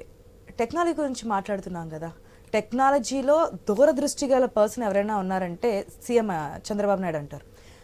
కానీ ప్రతి సంవత్సరం రావడం ఈ విధంగా ఇచ్చేయడం మాట్లాడడం అనేది ఒక పాయింట్, దాని మీద సరైన పర్యవేక్షణ ఉండాలి, దాని సరైన విధంగా ముందుకెళ్ళాలి అనేది మరొకటి.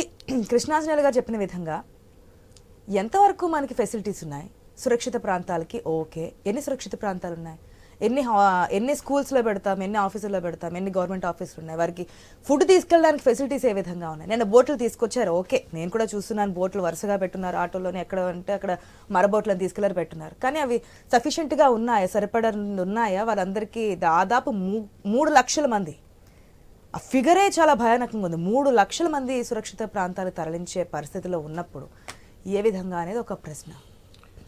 మనకి ప్రస్తుతం టెక్నాలజీతో పాటు సోర్సెస్ కూడా మనకి చాలా ఇంపార్టెంట్ మేడం. సో ఇక్కడ ఏమవుతుందంటే బుడమేరు అనేది వచ్చినప్పటికీ మైలవరం పరివాహక ప్రాంతాల్లో అక్కడ నుంచి స్టార్ట్ అయ్యి, సో అది ఖచ్చితంగా మనకి అయోధ్య నగరు, రాజరాజేశ్వరపేట, సింగినగరు, దేవినగరు, రామకృష్ణపురం, సత్యనారాయణపురంలో కొంత ఇది మధుర నగరు, ఈ విధంగా వెళ్తూ తర్వాత రామవరపేట రింగు పక్క నుంచి కూడా ప్రవాహంలోకి వెళ్ళి కృష్ణా ప్రవాహంలో కలుస్తుంది. సో ఇక్కడ ఏమవుతుందంటే మనకి ఎప్పుడైతే ఈ కేదరాజపేటను బొడవేరు వంతెన ఉంటుంది, అది దాటిన తర్వాత మలుపు ఉంటుంది అనమాట. ఈ మలుపు పరిస్థితిలోనే ఎక్కువ వాటర్ అనేది వచ్చింది. సో ఇది ఎప్పుడో దగ్గర 40 years బ్యాక్ ఎప్పుడో అది మునిగిపోయింది ఆ చుట్టుపక్కల ఏరియాలో. కానీ తర్వాత 2014 నుంచి 2019లో చంద్రబాబు నాయుడు గారు వచ్చినప్పుడు కూడా ఏం చెప్పారంటే అక్కడ మధ్యకట్టను, దిగుకట్ట, రామకృష్ణపురం, దేవినారు, ఇక్కడ ఎవరైతే కట్ట పరివాహక ప్రాంతాలు ఉన్నారో ముందు వాళ్ళందరూ కూడా ఖాళీ చేసేసి నెక్స్ట్ లెవెల్కి వెళ్ళిపోయామని చెప్పి అప్పుడే చెప్పారు మేడం. సో కాకపోతే ఏంటంటే ఇందులో చాలా వరకు ఆ పరివాహక ప్రాంతాల్లో ఉన్న వాళ్ళందరూ ఏం చేశారంటే దాని మీద కేసులు వేశారు. కేసెస్ మేము ఇక్కడ నుంచి కదలము, మేము ఎప్పటి నుంచి ఇక్కడ ఉంటున్నాము అని చెప్పేసి కొన్ని జరుగుతూ ఉన్నాయి అవన్నీ కూడా. తర్వాత ఎప్పుడైతే ఈ 2019 తర్వాత కొత్తగా గవర్నమెంట్ వచ్చిందో దాని గురించి పట్టించుకోవడం మానేశారు. ఆఖరికి బొడవేరవంతులో ఉన్న గుర్రపు టెక్కను కూడా తీసే పరిస్థితి కూడా లేదు. అంటే అంత అధ్వానమైన పరిస్థితికి వెళ్ళిపోయింది. కేవలం ఓట్ల కోసం దన్నుకోవడం తప్పితే దాన్ని సొల్యూషన్ ఆలోచించే పరంగా లేదు. సో ఇది ఆ ఫ్లోటింగ్ ఎక్కువైనప్పుడు ఇప్పుడు కూడా ఏమవుతుందంటే నార్మల్గా వర్షపాతం విజయవాడ పడింది వెళ్తుంది అంతా బాగానే ఉంది. కాకపోతే ఏమవుతుందంటే ఎగువ నుంచి వాటర్ వస్తుంది, ఈవెన్ తెలంగాణ నుంచి మీరు అన్నట్టుగానే ఖమ్మం నుంచి కానీ. సో ఈ ఎగువ నుంచి వాటర్ వచ్చినప్పుడు దాన్ని వాళ్ళు కెపాసిటీ అనేది మించిపోయి ఉందన్నమాట. ఇప్పుడు నేను అదే చెప్తున్నాను, ఇప్పుడు హైదరాబాద్లో కూడా హైడ్రా ఉంది, హైడ్రా నడుస్తుంది. ఇప్పుడు 29 ఎకరాల్లో ఇప్పుడు సపోజ్ ఒక ఏరియాలో 29 ఎకరాల చెరువు ఉంది. సో వర్షపాతం ఏముందంటే దగ్గర 50 ఎకరాలు 60 ఎకరాలు వాటర్ పడుతుంది. అప్పుడు ఏమవుతుంది, అది ఎక్కడ స్టోర్ చేస్తారు, అది ఎక్కడ ఫ్లోటింగ్ అవుతుంది. ఇక్కడ హైదరాబాద్లో కూడా జరుగుతున్న ఇష్యూ ఏంటంటే గత 1960 నుంచి 69 టైంలో కేవలం హైదరాబాద్ జనాభా 11 కోట్లు మాత్రమే. కానీ ఈ రోజు వచ్చేటప్పటికి 140 నుంచి 150 కోట్ల వరకు వచ్చారు. అంటే ఇప్పటికి కూడా డ్రైనేజీ వ్యవస్థ, అప్పుడున్న డ్రైనేజీ వ్యవస్థ ఇప్పటికి కూడా 70-80% ఉంది. అంటే ఇప్పుడు గత ప్రభుత్వం అనేది అంటే ఏమవుతుందంటే ఈ ఒక్క బీఆర్ఎస్ పార్టీని చెప్పలేము మేడం మనం. ఎందుకంటే గత 20 ఏళ్ళుగా తీసుకున్నాక ఈ 20 ఏళ్లలో జనాభా సాంద్రత అనేది ఎంతవరకు పెరిగింది, జనసాంద్రత. సో ఈ జనసాంద్రత తగ్గట్టుగా మనం డ్రైనేజీ వ్యవస్థను కూడా అభివృద్ధి చేసుకోవాల్సిన పరిస్థితి ఉంది. ఇప్పుడు సార్ చెప్పారు ఇంతకుముందు లక్ష్మణరావు గారు, ఒక ట్యాంకర్స్ పెడదాము, సో టెక్నాలజీ వాడుకుందాము, సో తర్వాత జీపీఎస్ వాడుకుందామని. కానీ ఫ్లోటింగ్ ఎలా ఉంటుంది, ఇప్పుడు ఒక ఏరియా నుంచి ఓల్డ్ సిటీ నుంచి ఇటువైపుకి ఫ్లోటింగ్ వెళ్ళాలి, మనం ఒక ప్లేస్ అనుకున్నాం, దానికి ఫ్లోటింగ్ వెళ్ళాలి, దానికి కాలువల ద్వారా మనం పంపించాలి.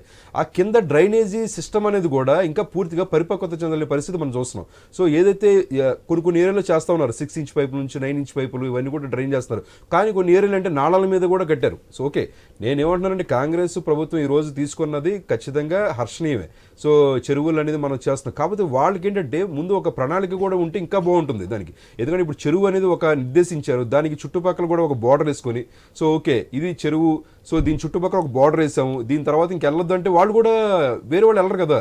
పైగా ఇందుట్లో ఏంటంటే ఒక ప్రభుత్వాన్ని మనం గుర్తించి తీయాలి కదా, తీయాలి, మీద పట్టిన భవనాలు తీస్తేనే కదా ఒక ప్రొడక్షన్ ఖర్చు లాంటిది వేయడానికి ఖచ్చితంగా. అవకాశం. అంటే ఒక ప్రభుత్వమే కాదు కదా, ఇక్కడ అధికారులతో కూడా మాట్లాడదాం. ఏపీలో ఏంటి వసతి గృహాలు ఏంటి, ఎందుకంటే ఫుడ్ ఏంటి, వాళ్ళకి ఏ విధంగా వెళ్తారు? నిన్న సీఎం మాట్లాడిన దాంట్లో వాళ్ళకి కావాల్సినటువంటి నిత్యావసర వస్తువులు, సరుకులు ఇవన్నీ ఇద్దామని చెప్పారు. అవన్నీ ఎప్పటికి వెళ్తాయి ఏంటి? 100% ఆల్రెడీ వెళ్తున్నాయి మేడం. సో ఎక్కడా కూడా ఆగలేదు. సాయంత్రం నిన్న సురక్షిత ఈవినింగ్ ప్రాంతాలకు తరలించడం అనేది ఒక పాయింట్. ఆల్రెడీ వరదలు, ఈ ఫ్లడ్స్ వచ్చినప్పుడు ఏ విధంగా ఉంటుందంటే మనకి వర్షాకాలం వచ్చిందంటే సీజనల్ ఫీవర్స్ మనకి అందరికీ తెలిసిందే. దానికి తోడు చికెన్ గున్యా, డెంగ్యూ విపరీతంగా ఉన్నాయి 2 తెలుగు రాష్ట్రాల్లో కూడా. ఏ విధంగా మనం అక్కడ తీసుకొచ్చి అసలు సురక్షిత ప్రాంతాలు తీసుకురావడానికి లేవు కదా, కేంద్రాలు లేవు కదా, ఎక్కడ ఈ విధంగా పెడతారు అనేది. మరొక ప్రశ్న కూడా చెప్పారు, సరిపడినన్ని లేవు, ముందు జాగ్రత్త కావాలి, ఎక్కడ అది కొరవడుతుందని. మీరు చెప్పొచ్చు మేము వచ్చి 3 నెలలు అయిందని. అందుకే నేను ముందు ఒక పాయింట్ చెప్పాను, అనుభవం. రాజకీయ అనుభవం, ఇటువంటి పరిస్థితులు చూసినటువంటి అనుభవం చాలానే ఉంది. వర్షాకాలం వచ్చినప్పుడు ఏ విధంగా చూసుకోవాలి, మీరు ఇంతకుముందు అన్నారు గుర్రపు డెక్క కూడా తీయలేదని. ముందు మీరు వచ్చినప్పుడు వర్షాకాలం సీజన్ వస్తుంది, ఏ విధంగా ఉంటుందో ముందు వీటి మీద దృష్టి పెడదాం అనేది కూడా ఉండాలి కదా. ఆల్రెడీ దాని గురించి కూడా చంద్రబాబు నాయుడు గారు ఆల్రెడీ పనులు మొదలు పెట్టారు. అవి ఖచ్చితంగా జరుగుతున్నాయి. నేను ఇంతకుముందు చెప్పాను అదే, ఎందుకంటే ఇది ఏదో 10 ఏళ్లకు 20 ఏళ్లకు వచ్చేది కాదు. 50 ఏళ్ల నుంచి కూడా పడిన వర్షం ఒకేసారి పడినప్పుడు వాళ్ళకు కూడా అంచనాలకు మించింది జరిగింది అక్కడ. సో దాని గురించే ప్రతి చాట కూడా మెడికల్ క్యాంపులు అరేంజ్ చేస్తున్నారు, ఆహారం కూడా కరెక్ట్గా సప్లై చేస్తున్నారు. సో మీకు ఏంటంటే ఆర్టిఫిషియల్ క్యాంప్స్ కూడా, అంటే టెంట్ హౌసెస్ కూడా చాలా ఏరియాలు పెట్టారు. మీరు చూస్తే కనుక ఈ సింగనగర్ ఏరియాలో, అంటే పాయిగారావుపేట కానీ మీరు నున్న కానీ వెళ్ళే దారిలో చూస్తుంటే లెఫ్ట్ సైడ్ అంతా కూడా చాలా వరకు పెట్టారండి. సో మనం చూడొచ్చు కూడా. సో ఖచ్చితంగా చంద్రబాబు నాయుడు గారు దీని మీద దృష్టి పెట్టారు. అంతేకాకుండా ఆయన బస్సులో వచ్చారంటే ఆయన జీవిత కాలంలో ప్రతి ఒక్కరు కూడా ప్రజల మధ్యలో బతకడం, ఆయన విలాసవంత జీవితాలకి ఎప్పుడు కూడా దూరంగా బతికే వ్యక్తి చంద్రబాబు నాయుడు గారు. ఖచ్చితంగా అధికారులు ఆయన వచ్చారు అంటే అధికారులు కూడా రెడ్ అలర్ట్ అనేది స్టార్ట్ అవుతుంది. సో ఈ రోజున ప్రతి అధికారి, కింద స్థాయి అధికారి నుంచి పై స్థాయి ఉన్నత అధికారి వరకు కూడా ప్రతి ఒక్కరిని కూడా అలర్ట్ చేయడం కోసమే ఆయన జనాల మధ్యలోనూ అధికారుల మధ్యలోనూ ఉండి ఎప్పటికప్పుడు అప్డేట్లు తీసుకుంటా ఆయన దిశానిర్దేశాలు చేస్తున్నారు. సో ఖచ్చితంగా ప్రాబ్లమ్స్ ప్రతి ఒక్కరు కూడా సాల్వ్ అవుతుంది. సో అంతేకాకుండా ఇంకా కొత్త వరద వస్తుంది, ఇంకా కొత్త ఫ్లడ్ కూడా వస్తుంది. 10.5 అనేది చెప్పేసి ఆల్రెడీ ఆయన అంచనా వేశారు ఆయన. సో ఎందుకంటే మనం ఏంటంటే ఇప్పుడు సరిపెట్టుకోవడం కాదు, రిస్క్ ఒకటే కాదు, రిలీఫ్ కూడా కావాలి మనకి. రిలీఫ్తో పాటు మళ్ళీ కొత్తగా ఏమొస్తుంది ప్రాబ్లం అనేది కూడా అంచనా వేయగలగాలి. సో ఆ విధంగా అంచనా వేస్తే ఆయన ముందుకెళ్తున్నారు. ఖచ్చితంగా ప్రతి ఒక్కరు కూడా రాబోతుందా హైడ్రా అనే ఒక ప్రశ్న వస్తుంది. ఎందుకంటే నాగబాబు సమర్థించడము, అప్రిషియేట్ చేయడం ఇవన్నీ చూసిన తర్వాత మీ పార్టీ అంటే కూటమి నాయకులే కాబట్టి ఏపీలో కూడా తీసుకురాబోతున్నారా, తీసుకొస్తే ఏ విధంగా ఉండబోతోంది, దేనికో దానికి జరుగుతోంది, సహాయక చర్యలు కొనసాగుతున్నాయి. మనం భద్రాచలం వద్ద చూస్తూ ఉంటాం, ఎప్పటికప్పుడు కొట్టుకుపోవడం, ఎప్పటికప్పుడు వారిని సురక్షిత ప్రాంతాలు తరలించడం, 5 రోజులు అక్కడ ఉంచడం, మళ్ళీ వాళ్ళని తీసుకెళ్ళడం, వాళ్ళ బాధ, వాళ్ళ నరకయాత్ర చూస్తూ ఉంటే ప్రతి టర్మ్ కూడా ఇదే విధంగా ఉంటుంది. గవర్నమెంట్లు మారుతూ ఉంటాయి. గతంలో జగన్మోహన్ రెడ్డి ప్రభుత్వం ఉన్నప్పుడు దీనికి శాశ్వత పరిష్కారం అన్నారు, గవర్నమెంట్ అయిపోయింది కానీ పరిష్కార మార్గం కనిపించలేదు. ఇప్పుడు మళ్ళీ గవర్నమెంట్ మారింది కానీ వారి పరిస్థితులు యథా రాజా తదా ప్రజ అనే విధంగానే ఉంది. కానీ ఎక్కడ అనేది ఒక ప్రశ్న వస్తుంది కదా. సో హైడ్రా అనేది ఏపీలో కూడా తీసుకొచ్చే ఆలోచనలు ఏమన్నా ఉన్నాయా శాశ్వత ప్రక్షాళన దిశగా? నిజంగా హైడ్రా అనేది ఏపీలో కొన్ని ఏదైతే సిటీస్లోనో అవసరమైతే ఖచ్చితంగా అది ప్రవేశపెడతారో అది ఎటువంటి డౌట్ లేదు. అంతేకాకుండా కొన్ని ఏరియాలు ఎలా ఉంటుందంటే మేడం, ఇప్పుడు విజయవాడలో వచ్చినప్పటికి కొండ ప్రాంతాలు కూడా చాలా ఎక్కువ, మొగలరాజపురం కానీ భవానీపురం కానీ ఏరియాలో కూడా చిట్టినగర్ కానీ ఏరియాలు ఏంటంటే ఎక్కువగా కూడా కొండ ప్రాంతాలు కూడా నివసిస్తారు. సో వాళ్ళు మనం ఖాళీ చేయమని అంటే చాలా వరకు ఖాళీ చేసే పరిస్థితి కూడా ఉండదు అక్కడ. సో ఇవన్నీ కూడా పరిగణలోకి తీసుకొని దాని ఒక్కటి కూడా దానికి పరిష్కారం అనేది ఖచ్చితంగా ఆలోచిస్తారు. హైడ్రా అనేది నిజంగా విజయవాడ కానీ గుంటూరు కానీ అలాంటి ఏరియాలో, అంటే నాకు తెలిసి అంత పెద్ద చెరువులు కూడా ఏమి లేవు. ఎందుకంటే మనకి అవి చాలా చిన్న సిటీస్, అంటే చిన్న సిటీస్ ఇన్ ద సెన్స్ మనకి పక్కన కృష్ణా నది వెళ్తానే ఉంటుంది. సో ఎక్కడో దూరంగా ఊరి బయటలో చెరువులు చిన్న ఉండొచ్చు, కానీ హైదరాబాద్లో ఉన్న 169 చెరువులు అనేది అక్కడైతే లేవు. సో దాని గురించి ఖచ్చితంగా ఆలోచిస్తారు. ఎందుకంటే ఏదైతే అనాధికారికంగా కట్టారో అవి ఖచ్చితంగా చర్యలు తీసుకుంటారో దానికి తగ్గట్టుగా. ఇప్పుడు ఆల్రెడీ నేను ఇంతకుముందు చెప్పాను, బొడమేరు పరివాహక ప్రాంతాల్లో కూడా 2014 నుంచి 18 ప్రాంతాల్లో కూడా ఎంతో మందికి నోటీసులు ఇచ్చారు, మీరు అర్జెంట్గా ఖాళీ చేయండి, మీకు కావాలంటే మీకు ఆల్టర్నేటివ్ సోర్సెస్ కూడా ఇస్తామని చెప్పి అప్పుడు కూడా చెప్పారు. ఇంతకుముందు 1998 ఆ టైంలో కూడా వాంబే కాలనీ, అజిత్ సింగ్ నగర్లో వాంబే కాలనీ అని ఉంటుంది. సో అది కూడా స్టార్ట్ చేసింది చంద్రబాబు నాయుడు గారి హయాంలోనే. ఇలాంటి ఎన్నో కాలనీస్ చేశారు ఆయన. సో ఖచ్చితంగా దాని తగ్గట్టుగానే ఆలోచన పరంగా ఆయన సొల్యూషన్ ఆలోచిస్తారు. రాబోయే రోజును దృష్టిలో పెట్టుకుని ముందుకెళ్ళాలి. ఖచ్చితంగా ఇప్పుడు 50 సంవత్సరాలు కాదు, 100 సంవత్సరాలు దృష్టిలో పెట్టుకుని నిన్న బ్రిటిష్ కాలం గురించి కూడా మాట్లాడారు ఏపీ సీఎం. ఆనాటి ప్రాజెక్టులు ఏ విధంగా ఉన్నాయి, రైల్వే బ్రిడ్జ్లు ఏ విధంగా ఉన్నాయి, అంత దూరదృష్టితో ఆలోచించి కట్టారు. మనము చేశాము కానీ ఓకే ఇంతవరకు మనం ఏ ముఖ్యమంత్రి ఒప్పుకుంటారు మేడం? అంటే రాజకీయాల గురించి కాదు, జరగకూడదు అనేది కోరుకుందాం. భవిష్యత్తులో మీరున్న 5 years ని బట్టి ఫ్యూచర్ లో 50-100 years వరకు అది పనికొచ్చే విధంగా విజన్ ఆ విధంగా ఉండాలనేది. ఎస్ఆర్ రామ్మోహన్ రెడ్డి గారు, తెలంగాణలో మెయిన్ గా హైదరాబాద్ లో మనం చూస్తూనే ఉంటాం, ప్రత్యక్షంగా నరకం అనుభవించే ప్రజలు ఎవరున్నారంటే ఉద్యోగాలకు వెళ్లే వాళ్ళు, వీళ్ళు ఎక్కువగా కనిపిస్తుంటారు. ఒక గంట అధిక వర్షపాతం, ఒక గంట పాటు వర్షం కురిసిందంటే చిన్న చెరువులే మన హైదరాబాద్లో అన్ని కూడా చిన్న చెరువులే, ఎటు నుంచి ఎటు వెళ్ళాలన్నా సరే ఎటు వెళ్ళలేని పరిస్థితి స్ట్రక్ అయిపోతూ ఉంటుంది. గవర్నమెంట్ ఏర్పడిన తర్వాత దీనికంటూ ఒక ప్రక్షాళన కావాలి, సీఎం కూడా చెప్పడం జరిగింది. కానీ ఏంటి ఇంకా ఇదే దాంట్లో ఉన్నాం కదా, ఎక్కడ ఇదంతా ఎవరు చేసే తప్పండి? ప్రకృతి చేసే తప్పైతే కాదు. ప్రతిసారి 50 సంవత్సరాలు ఎప్పుడు లేనటువంటి వర్షం, 20 సంవత్సరాలు లేనటువంటి వర్షం ప్రకృతి మీద ఆపాదించే చేయడమే తప్ప మనం చేసుకుంటున్నటువంటి తప్పులే కదా. అందుకని పాలిటిక్స్ ఎ పార్ట్. మనము జనరల్గా ఏంటంటే ఉంటున్నటువంటి నాయకత్వానికి ఎవరికైనా కూడా ముందు చూపు ఉండాలి. ముందు చూపు ఉంటే సరిపోదు, బాధ్యత ఉండాలి, దాన్ని చిత్తశుద్ధితోటి ఇంప్లిమెంటేషన్ చేసేటటువంటి లీడర్షిప్ ఉండాలి. ఎందుకంటే ఒక పార్టీ కష్టపడి ప్రకృతిని కాపాడేటటువంటి ప్రయత్నాలు, చెరువులని, కుంటల్ని, లేకపోతే వాగుల్ని అన్నిటిని కూడా ప్రొటెక్ట్ చేసేటటువంటి పాలసీస్ తీసుకొస్తే సరిపోదు, దాని ఇంప్లిమెంటేషన్ తీసుకొని పోదామని అనుకుందాం. మళ్ళీ వచ్చినటువంటి గవర్నమెంట్ ఉన్నటువంటి మొత్తం కబ్జాలు చేసి ఖరాబ్ చేస్తారు అనుకోండి, దానికి ఎవడు బాధ్యత అవుతాడు? ప్రకృతి కాదు కదా, మనమే అవుతాం కదా. సో ఆ గవర్నమెంట్ నడిపించేటటువంటి సిస్టంలో చట్టాలు అందరికీ ఉన్నాయి. ఇప్పుడు ఎన్విరాన్మెంటల్ ప్రొటెక్షన్ యాక్ట్ అనేటటువంటిది ఉంది, కేంద్రంలో ఉంది. కానీ మొత్తం మీకు ఒకటి తెలుసా, ప్రపంచం మొత్తంలో కూడా ఎన్విరాన్మెంటల్ ప్రొటెక్షన్ అథారిటీ లేనటువంటి ఏకైక దేశం భారతదేశం.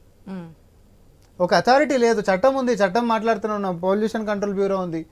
సో బోర్డుకి సంబంధించినటువంటి వాళ్ళు ఏం చేస్తారు, ఇంకోళ్ళు ఏం చేస్తారు అనేటటువంటి చర్చలు వచ్చినప్పుడు మనకి గ్రౌండ్ మీద సమస్య వచ్చిందా లేదు, ఒక లేమని లెక్క మనం మాట్లాడుకుంటే నీరు పళ్ళ మెరుగును అనేటటువంటిది నీకు నాకే కాదు ఎవరికైనా పెరుగుతున్న పిల్లలకు కూడా తెలుస్తుంది. మరి వరదలు వచ్చినప్పుడు కుంటలు, వాగులు, ఇప్పుడు పెద్దలు చెప్పినటువంటి విషయాలను గిట్ట మనం తీసుకుంటే, లక్ష్మణరావు గారి గిట్ట మాట్లాడినటువంటి అంశాలు అందరికి అని తెలుసు, కానీ పని మాత్రం జరుగుతలేదు. దీనికి ఎవరు కారణం? ప్రభుత్వాల మీదకే కదా వచ్చేదైతే, ప్రభుత్వాలను నడిపించేటటువంటి పాలకుల మీదకే కదా. సో గతం మీద ఎంతసేపు మనం మాట్లాడేటటువంటిది ఒక అంశం జరసేపు అడ్రస్ చేసుకుందాం, బాగానే ఉంది. కానీ ఫ్యూచర్ ముందు చూపుతోటి సొల్యూషన్ దిక్కుపోయేటటువంటి దాన్ని మాత్రం ప్రజలు స్వాగతిస్తుండ్రు. దాంట్లో ఒక ఉదాహరణ మాత్రమే హైడ్రా. కేవలం హైడ్రా తోటే మొత్తం అంతా వాటర్ ట్యాంక్స్ పెట్టాలి, నేను 50 వరకు సజెస్ట్ చేశానని చెప్పి లక్ష్మణరావు గారు ఒక పాయింట్ లేవనెత్తారు. ఇవే కదా మెయిన్ గా ఏమంటున్నామంటే, టెక్నాలజీ పెరుగుతోంది. ఒక ఏఐ టెక్నాలజీతో ఏ వరకు ఎంతవరకు వెళ్తాం, అక్కడ సర్జరీస్ కూడా చేస్తున్నటువంటి సిచ్యువేషన్స్ రోబోస్ ఇప్పుడు ఏది చేయలేదంటూ లేదు. ఐ థింక్ మొన్న సీఎం కూడా వెళ్ళారుగా డ్రైవర్ లేకుండా కార్లో. టెక్నాలజీ ఆ విధంగా ఉంది, ఎక్కడ ఏ విధంగా ఉంది, సెన్సార్లు ఇది అది అంతా చూసుకుని వెళ్తున్నాం. ఈ వాతావరణం గురించి మనకు తెలీదా, ఇక్కడ ఉండబోతోంది, మనం తెలుస్తోంది ఎక్కడ ఏ నిమిషం పిడుగు పడిపోతుంది, ఇదంతా కూడా తెలిసినప్పుడు ముందస్తు జాగ్రత్తలు లేదు. భవిష్యత్తును దృష్టిలో పెట్టుకొని మీ గవర్నమెంట్ వచ్చిన అన్ని చేస్తున్నారు మన తెలంగాణ గవర్నమెంట్లో. కానీ ఇంకా దూరదృష్టి కావాలి. ఈ రోడ్ల మీద వాటర్ ఉండిపోయేటువంటి పరిస్థితి, డ్రైనేజ్ వ్యవస్థ, ఈ వాటర్ అంతా మళ్ళీ మళ్ళీ వెళ్ళి ఇళ్లలోకి చేరిపోవడం, జ్వరాలు రావడం. ఇప్పుడు బేసిక్ ఫండమెంటల్కి వద్దాం ఆశ గారు. తాగేటటువంటి నీళ్ళు ఒక అంశం, వర్షం పడ్డప్పుడు నీళ్లు పోవాల్సినటువంటిది ఒక అంశం, తర్వాత వాడేటటువంటి డ్రైనేజ్ వాటర్ ఎక్కడ పోవాలనేటటువంటిది ఒక అంశం. ఈ మూడింటిని స్ట్రీమ్ లైన్ చేసుకొని తాగేటటువంటి నీటిని ప్రొటెక్ట్ చేసుకుంటా, ఇటు డ్రైనేజ్ వాటర్ని ఎస్టీపీలు కట్టుకొని దాన్ని ప్యూరిఫై చేసుకుందామా, లేకపోతే ఆ ప్యూరిఫై అయినటువంటి చెట్ల గిట్ట వాడేటటువంటి ఆస్కారం ఉండేటటువంటి టెక్నాలజీస్ కూడా వచ్చినాయి, వాటిని వాడుకుందామా, తర్వాత డ్రైన్ వాటర్ని ఉంటున్నటువంటి చెరువులను కాపాడేటటువంటి కెపాసిటీస్ పెంచుకుందాం అనేటటువంటి అంశాలు ఫండమెంటల్ ఆస్పెక్ట్స్ మనం గిట్ట పెట్టుకుంటే, దాని జవాబులు వెతుక్కుంటూ పోతుంటే అన్నిటికీ సమస్యలకి పరిష్కారం వస్తుంది. కానీ అందరం మాట్లాడుతున్నామే తప్ప చేతల కాడికి మాత్రం వస్తలేదు. మాట్లాడేటోళ్ళు ఎక్కువైపోయారు, చేతలు చేసేటోళ్ళు మాత్రం తక్కువ. కాబట్టి చేతలతో మొదలు పెట్టుకుంటున్నా ఈరోజు హైడ్రా అనేటువంటి ఒక అంశాన్ని మనం తీసుకొని వచ్చినాము. ఏండ్ల తరబడి పరపతి, లేకపోతే పెద్ద పెద్దగా ప్రొఫైల్స్ ఉన్నారు, లేకపోతే పొలిటికల్ బ్యాకప్స్ ఉన్నారు, లేకపోతే ఢిల్లీ దాకా పెద్దలు ఉన్నారు అనేటటువంటి ఏ డెఫినేషన్ కిందకి మేము తీసుకోకుండా సొంత పార్టీ ఓడైనా తన మన అనేటటువంటి భేదాలు హైడ్రా ఒక పార్ట్ అని మాత్రమే చెప్పారు. 100% మిగిలిన విషయాలు ఇప్పుడు ఇదే హైడ్రాలో తాగేటటువంటి నీళ్ళని ఇప్పుడు హైదరాబాద్కి one of the contributor for drinking water ఏంటివి ఉస్మాన్ సాగర్, హిమాయత్ సాగర్లు ఉన్నాయి. ఈ హిమాయత్ సాగర్, ఉస్మాన్ సాగర్లకు సంబంధించినటువంటి వాటిని ప్రొటెక్ట్ చేసుకోవాల్సిన బాధ్యత కూడా ఉంది కదా. సరే లేక్స్ ఎంక్రోచ్మెంట్, అది ఎఫ్టీఎల్లా, బఫర్ జోనా, వాటిని కూలగొడుతున్నామా, వాటిని పూర్వ వైభవం తీసుకొచ్చే ప్రయత్నాలు చేస్తున్నామా, అది ఎంత దాకా తీసుకొని పోతారు? అట్లా అంటే సిటీ ఆఫ్ లేక్స్ అనేటోళ్ళు అన్ని లేక్స్ చేస్తారా? ప్రతిపక్షాలు అడిగేటటువంటి ప్రశ్నలు వెనుకకి ఎంతో దూరం కాదు. తెలంగాణ వచ్చిన తర్వాత ఈ 10 సంవత్సరాలలో ఒకసారి మీరు చెప్పినటువంటి టెక్నాలజీతో అదే గూగుల్ మ్యాప్స్లలో చూస్తే ఎంత ఎంక్రోచ్మెంట్ అయిపోయింది, ఎంత కబ్జాకి గురైపోయింది అనేటట్టు చాలా స్పష్టంగా తెలుస్తుంది. ముందైతే ఒక అడుగు వేద్దాం. ఒక అడుగు వేసేసి గతంలోనే అన్యాయం జరిగిందని చెప్తున్నటువంటిది ఇంకా మొత్తం కొంపలు మునిగేటటువంటి అయితే తీసుకొని రాము కదా. సో కరెక్షన్ సిస్టమ్ స్టార్ట్ అయినప్పుడు, ప్రజలు స్వాగతిస్తున్నప్పుడు, హర్షిస్తున్నప్పుడు ప్రతి ఒక్కరం కూడా ప్రతిపక్షాలు లేకపోతే పాలక పక్షాలు అనేటటువంటి తేడా లేకుండా ప్రకృతి ఇది మనందరిది, మనందరం బతకనీకే, భవిష్యత్ పిల్లలు బతకనీకే మనందరం చేసుకోవాలి. కేవలం ఉంటున్నటువంటి ప్రకృతిని మొత్తం మనమే ఏమంటారు కరగనాగేసేసి వేరే వాళ్ళకి ఏమొద్దు అవసరమే లేదనేటటువంటి చిన్న గుణంతో కాకుండా, ఇప్పుడు ఒక పెద్ద మనిషి చనిపోయే ముంగట కూడా ఒక పెద్ద మనిషి మొక్కలు నాటుతారండి వ్యవసాయంలో రైతులు. ఏంటిది పండ్ల చెట్లు కూడా నాటుతారు. ఏదో ఎవరో నాసంటోడు అడుగుతాడు, ఏంది నువ్వు రేపో మాప అన్నట్టున్నావు తాత, నువ్వు నాటితే ఎప్పుడు తింటావు అని అంటే, నేను తినేవన్నీ కూడా నేను నాటినటువంటి కాదు కదా బిడ్డ అని చెప్తాడు. అంటే అది ఒక బాధ్యత, దాని చదువు అవసరం లేదు, చదువు కాదు కావాల్సినటువంటి భవిష్యత్ తరాలను దృష్టిలో పెట్టుకొని చేసేటటువంటి పని. గవర్నమెంట్ లో నెక్స్ట్ ఇటువంటివి రాకుండా ఉండేందుకు జాగ్రత్తలు మీరు ఇంతకు ముందు అన్నారు అందరూ చెప్పేవాళ్ళే అని. ఆ చెప్పే వాళ్ళని చూస్తే ప్రజలు విసిగిపోయి ఉంటారు కదా. మీరు ఏదైతే 10 years పీరియడ్ని చూసుకుంటున్నారా, 10 years చూసే కదా ప్రజలు మీకు తీర్పిచ్చారు. 100%. అనుకోని స్థాయిలో ఎలక్షన్స్ ముందు ఎవరు అనుకోలేదు, కానీ అనుకోని స్థాయిలో ప్రజలు సైలెంట్గా ఉండి సైలెంట్ ఓటింగ్ ద్వారా కాంగ్రెస్ పార్టీని అధికారంలో తీసుకొచ్చారు. ఈ 10 years పడిన కష్టాలు విముక్తి కలుగుతుందనే కదా. హైదరాబాద్ ఇదివరకు వర్షం పడితే చిన్న చిన్న చెరువులు కాలువలు మనమే మాడుకున్నాం అనేక సందర్భాల్లో మీరు ప్రతిపక్ష హోదాలో ఉన్నప్పుడు క్వశ్చన్ చేస్తున్నాము, మీరు మాట్లాడున్నారు, ప్రభుత్వం మీద మనము ప్రశ్నించిన సందర్భాలు అనేకం. సో ఇప్పుడు మీరు గవర్నమెంట్లో ఉన్నారు, ఇప్పటికీ వర్షాలు వచ్చినప్పుడు మాత్రమే చెప్తా ఉన్నాను నేను. మోకాళ్ళ లోతు వర్షం ఎక్కడ గొయ్యింది, ఇప్పటికీ మొన్న ఒక విజువల్ చూసే ఉంటారు మీరు, వెళ్తూ ఉంటే వెహికల్తో పాటు కొట్టుకుపోతా ఉన్నారు, ఏదో కాలువలో వెనక్కి వచ్చినట్టు. ఈ స్టూడియోకి 5 నిమిషాల దూరం ఉండేటటువంటి చౌరస్తా గురించి తుమ్మిడికుంట ఏదైతే కన్వెన్షన్ కూలగొట్టినటువంటి అంశమే మనం మాట్లాడుకుందాం. శిల్పారామం దాటంగానే హైటెక్స్ చౌరస్తా దగ్గర మోకాలు కాదు కదా నడుముల దాకా నీళ్ళు వచ్చేటటువంటి పరిస్థితికి వచ్చి ఉండే. హైరైజ్ బిల్డింగ్ ఎక్కి మరి దాన్ని ఒక ఎనలైజ్ చేశారు. ఏందా అసలు చెరువు మొత్తం ఏరియల్ వ్యూ తీసుకుంటే అది గుర్రపు డెక్ అయినా, ఎంక్రోచ్మెంట్స్ అయినా, ఇప్పుడు కన్వెన్షన్స్ అయినా ఏదైనా కూడా ఇవన్నీ కారణాలు ఉన్నాయి. సో నీళ్లు పోయేటటువంటిది లేకపోయేసరికి అది బ్యాక్ వాటర్ కొట్టేసరికి మొత్తం రోడ్లు మొత్తం కూడా ఆ పైకి కూడా పొంగి మరీ జామ్ అవుతున్నటువంటి పరిస్థితి. ఇప్పుడు కూలగొట్టడం ఒకటి కాదు, దాని చుట్టుముట్టు 360 degrees కూడా దాన్ని ఏవైతే కరెక్షన్ చేసుకుంటూ వస్తారో ఈ 2 రోజుల సంధి సుక్క నీళ్ళు నిలబడతలేదు. చేంజ్ మార్పు ఆడికించే కదా మొదలయ్యేది. ఈ రోజు ఒక దగ్గర చూపించి ఇక అయిపోయిందని చెప్పేటోళ్ళం మేము కాదంటున్నాం. మేము ఒక బాధ్యతగా ఈ సర్కార్ ముందుకు పోతా ఉంది, మేము జవాబుదారితనంతో పోతున్నాము, పారదర్శకతతో మేము ముందుకు పోతున్నాము. కాబట్టి ప్రజలకి వాళ్ళకి సహనం ఉంది. అరే ప్రభుత్వం ఏదో పని చేస్తుంది, జరుగుతా ఉన్నాయి. కాకపోతే ఏ విధమైన చర్యలు తీసుకుంటున్నారు అనేది వాటర్ బ్లాకింగ్ సంబంధించి డ్రైనేజ్ వ్యవస్థ గురించి మాట్లాడున్నారు సీఎం. దాని విధంగా ఎక్కడ పడుతున్నాయి అడుగులు అనేది? ఇప్పుడు డ్రైనేజ్ కి సంబంధించి ఎస్టీపీలు ఎవరైనా కూడా సపోజ్ జియో 111 కట్టుకోవాలన్నా కూడా అన్ని రూల్స్ ఉన్నాయండి, దానికి లేవు. రూల్స్ ని కంప్లై అయితే చాలు, రూల్స్ ని ఫాలో అయితే నువ్వు చాలు. ఫాలో కాక అడ్డగోలుగా అధికారంలో ఉన్నాం కదా అని చెప్పి ఇష్టానుసారంగా వ్యవహరించినందుకే ఈరోజు మన ఈ యొక్క నష్టాన్ని అనుభవిస్తున్నాం. కాబట్టి అట్లాంటివి ఏవి లేకుండా ఇటు మూసీ రివర్ ఫ్రంట్ కి సంబంధించి కూడా ప్రక్షాళన ఏదైతే ముఖ్యమంత్రి గారు తలపెట్టిండ్రో, చెరువులు, నాలాలు, ఏవైతే ఎఫ్టీఎల్, బఫర్ జోన్లు, పార్కులు ఇవన్నిటికీ ప్రధానంగా ఈరోజు ప్రాధాన్యత మేము తీసుకొని ఏదైతే రీస్టోర్ చేసేటటువంటి చెరువులను రీస్టోర్ చేసేటటువంటి సిస్టమ్ మేము తీసుకొని వచ్చినామో అందరు హర్షిస్తున్నటువంటిది. ప్రకృతిని ప్రేమించేటటువంటి ఒక నాయకుడు చేసేటటువంటి పనులని రేవంత్ రెడ్డి గారు చేస్తున్నటువంటి మినిస్టర్స్ అందరూ ఉన్నారు కాబట్టి మాకు పోటీ ఎటువంటి ప్రాణ నష్టం జరగకుండా ఉండాలని చెప్పి కోరుకుంటున్నారు. కాబట్టి ఐ థింక్ ఒక గుడ్ న్యూస్ అనుకోవచ్చు. మనకి ఇంతకు ముందు ఏదైతే శ్రావణి గారు చెప్పింది, ఈ 2 days వర్షం రాకపోవచ్చు, ఆల్మోస్ట్ తగ్గుముఖం పట్టిందని, ఆ విధంగానే ముందుకెళ్ళాలి, ఎక్కడ ఎటువంటి నష్టం జరగకూడదని. ఆస్తి నష్టం అంటే మళ్ళీ పూడ్చుకోవచ్చు, ప్రాణ నష్టం జరగకుండా. ఫైనల్ గా ఎస్ కృష్ణాంజనేయులు గారు, ఇక్కడ ఒక అంశం అండి, హైడ్రా గురించి మాట్లాడుతున్నారు. హైదరాబాద్ సంబంధించి అది మంచి పరిణామం కూడా. మన ఆంధ్రప్రదేశ్ సంబంధించినటువంటి విషయంలో కూడా హైడ్రాకు సంబంధించినటువంటి అంశం కిషోర్ గారు ప్రస్తావన కూడా చేశారు, ఈ అక్రమణలు ఇవన్నీ. మీరు గమనిస్తే ఆంధ్రప్రదేశ్ సంబంధించినటువంటి విషయంలో కృష్ణా నదికి సంబంధించినటువంటి పరివాహక ప్రాంతం, కృష్ణా నది ఒడ్డునే ఉన్నటువంటి ప్రాంతంలో వైఎస్ఆర్ కాంగ్రెస్ పార్టీ అధికారంలోకి వచ్చిన తర్వాత మొట్టమొదటి కలెక్టర్ల సమావేశంలో ప్రజావేదిక కూల్చివేశారు. ఆ ప్రజావేదిక ఎక్కడ ఉంటది? ఇప్పుడు ముఖ్యమంత్రి చంద్రబాబు నాయుడు అప్పుడు ప్రతిపక్ష నాయకుడిగా ఉన్నాడు, ఆయన ఇంటికి ఇంకా పైన ఉంటది, కృష్ణా నదికి దగ్గరగా ముఖ్యమంత్రి ఇల్లు ఉంటుంది. అదేవిధంగా నదీ పరివాహక ప్రాంతంలో మంతెన సత్యనారాయణ రాజు, అదేవిధంగా బీజేపీ నాయకులు, అదేవిధంగా అన్ని పార్టీలకు సంబంధించినటువంటి నాయకులు ఉన్నారండి దాంట్లో. అంటే హైడ్రా సంబంధించినటువంటి వ్యవహారం కూల్చివేతలు ప్రారంభం అవ్వాలంటే మొట్టమొదటి ఎక్కడి నుంచి ప్రారంభం అవ్వాలి? ఆంధ్రప్రదేశ్ ముఖ్యమంత్రి చంద్రబాబు నాయుడు ప్రజెంట్ ఉంటున్నటువంటి ఇల్లు. అది ఎందుకు ఈ మాట అంటే ఆయన కనీసం ఇప్పుడైనా సరే ఈ విధమైనటువంటి పరిస్థితి ఉంది అనుకున్నప్పుడు ఇప్పుడైనా ఇల్లు మారొచ్చు. ఒకటి ఏంటంటే ఇప్పుడు అధికారంలో ఉండేటువంటి వాళ్ళు పిడుక్కి బియ్యానికి ఒకటే మంత్రం అన్నట్టుగా గత 5 ఏళ్ల ప్రభుత్వం వాళ్ళు తప్పులు చేశారు, ఆల్రెడీ ప్రజలు తీర్పు ఇచ్చేశారు, వాళ్ళని పక్కన కూర్చోబెట్టారు కదా. గుర్రపు డెక్క తీసివేయటం అనేటువంటిది 5 ఏళ్ల ప్రభుత్వానికి సంబంధించినటువంటి వ్యవహారం కాదు. ప్రతి సంవత్సరం కాలవలకు సంబంధించినటువంటి గుర్రపు డెక్క ఖచ్చితంగా వస్తోంది. ప్రతి సంవత్సరం ఎండాకాలం అయిపోయిన వెంటనే మళ్ళీ వరదలు వచ్చేటువంటి సమయాన్ని, నీళ్లు వదిలేట సమయానికి తొలగించాలి.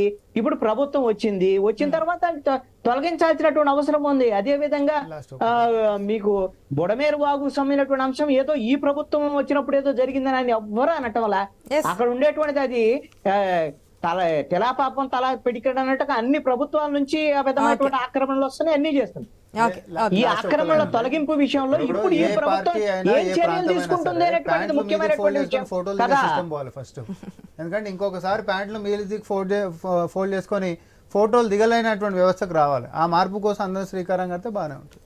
ఇప్పుడు ఈ రోజు కూడా కరకట్ట, రాజకీయ మీరు చెప్పేది విమర్శలకు కరకట్ట మీద ప్రాధాన్యం నివాసాల గురించి ఇస్తున్నారు చెప్తున్నారు. అది తప్ప ఎక్కడ కూడా ఎటువంటి problem రాజకీయ లేదు. విమర్శలకు ముందు కూడా కాదు, గురవలేదు సార్. ప్రభుత్వంలో ఉండేటువంటి ఎందుకంటే వాడు ఎక్కువ భాగం ఉంది బాధ్యతగా కాబట్టి అది ఎటువంటి problem లేదు sir. Correct correct.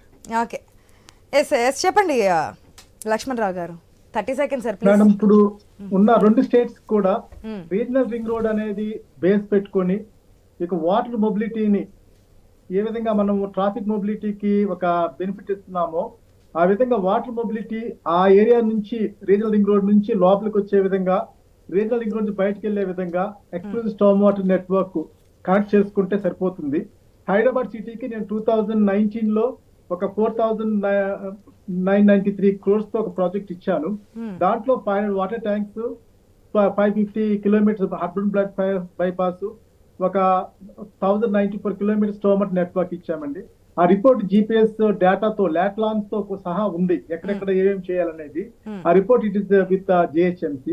I think సామర్ Ramohan Reddy గారు ఒకసారి ఆ రిపోర్ట్ గురించి చెక్ చేయండి. మినిస్టర్స్ తో ఎంతో ఒకసారి 2 స్టేట్స్ లో చర్చించండి. కూడా ఒక మార్గం అంటే రీజనల్ ఉంటుంది బేస్ కదా. పెట్టుకొని ఈ యొక్క green development okay, constructive suggestions అన్ని కూడా ఈ ప్రభుత్వం తీసుకుంటుంది. పెద్దనా మీరు చెప్పినవన్నీ కూడా ఎస్. ఆ రిపోర్ట్ అయితే ఒకసారి చెక్ చేయండి. గత ప్రభుత్వంలో ఇచ్చారంటున్నారు కాబట్టి దాని ప్రకారం ఒక మార్గం అయితే కనిపిస్తుంది కాబట్టి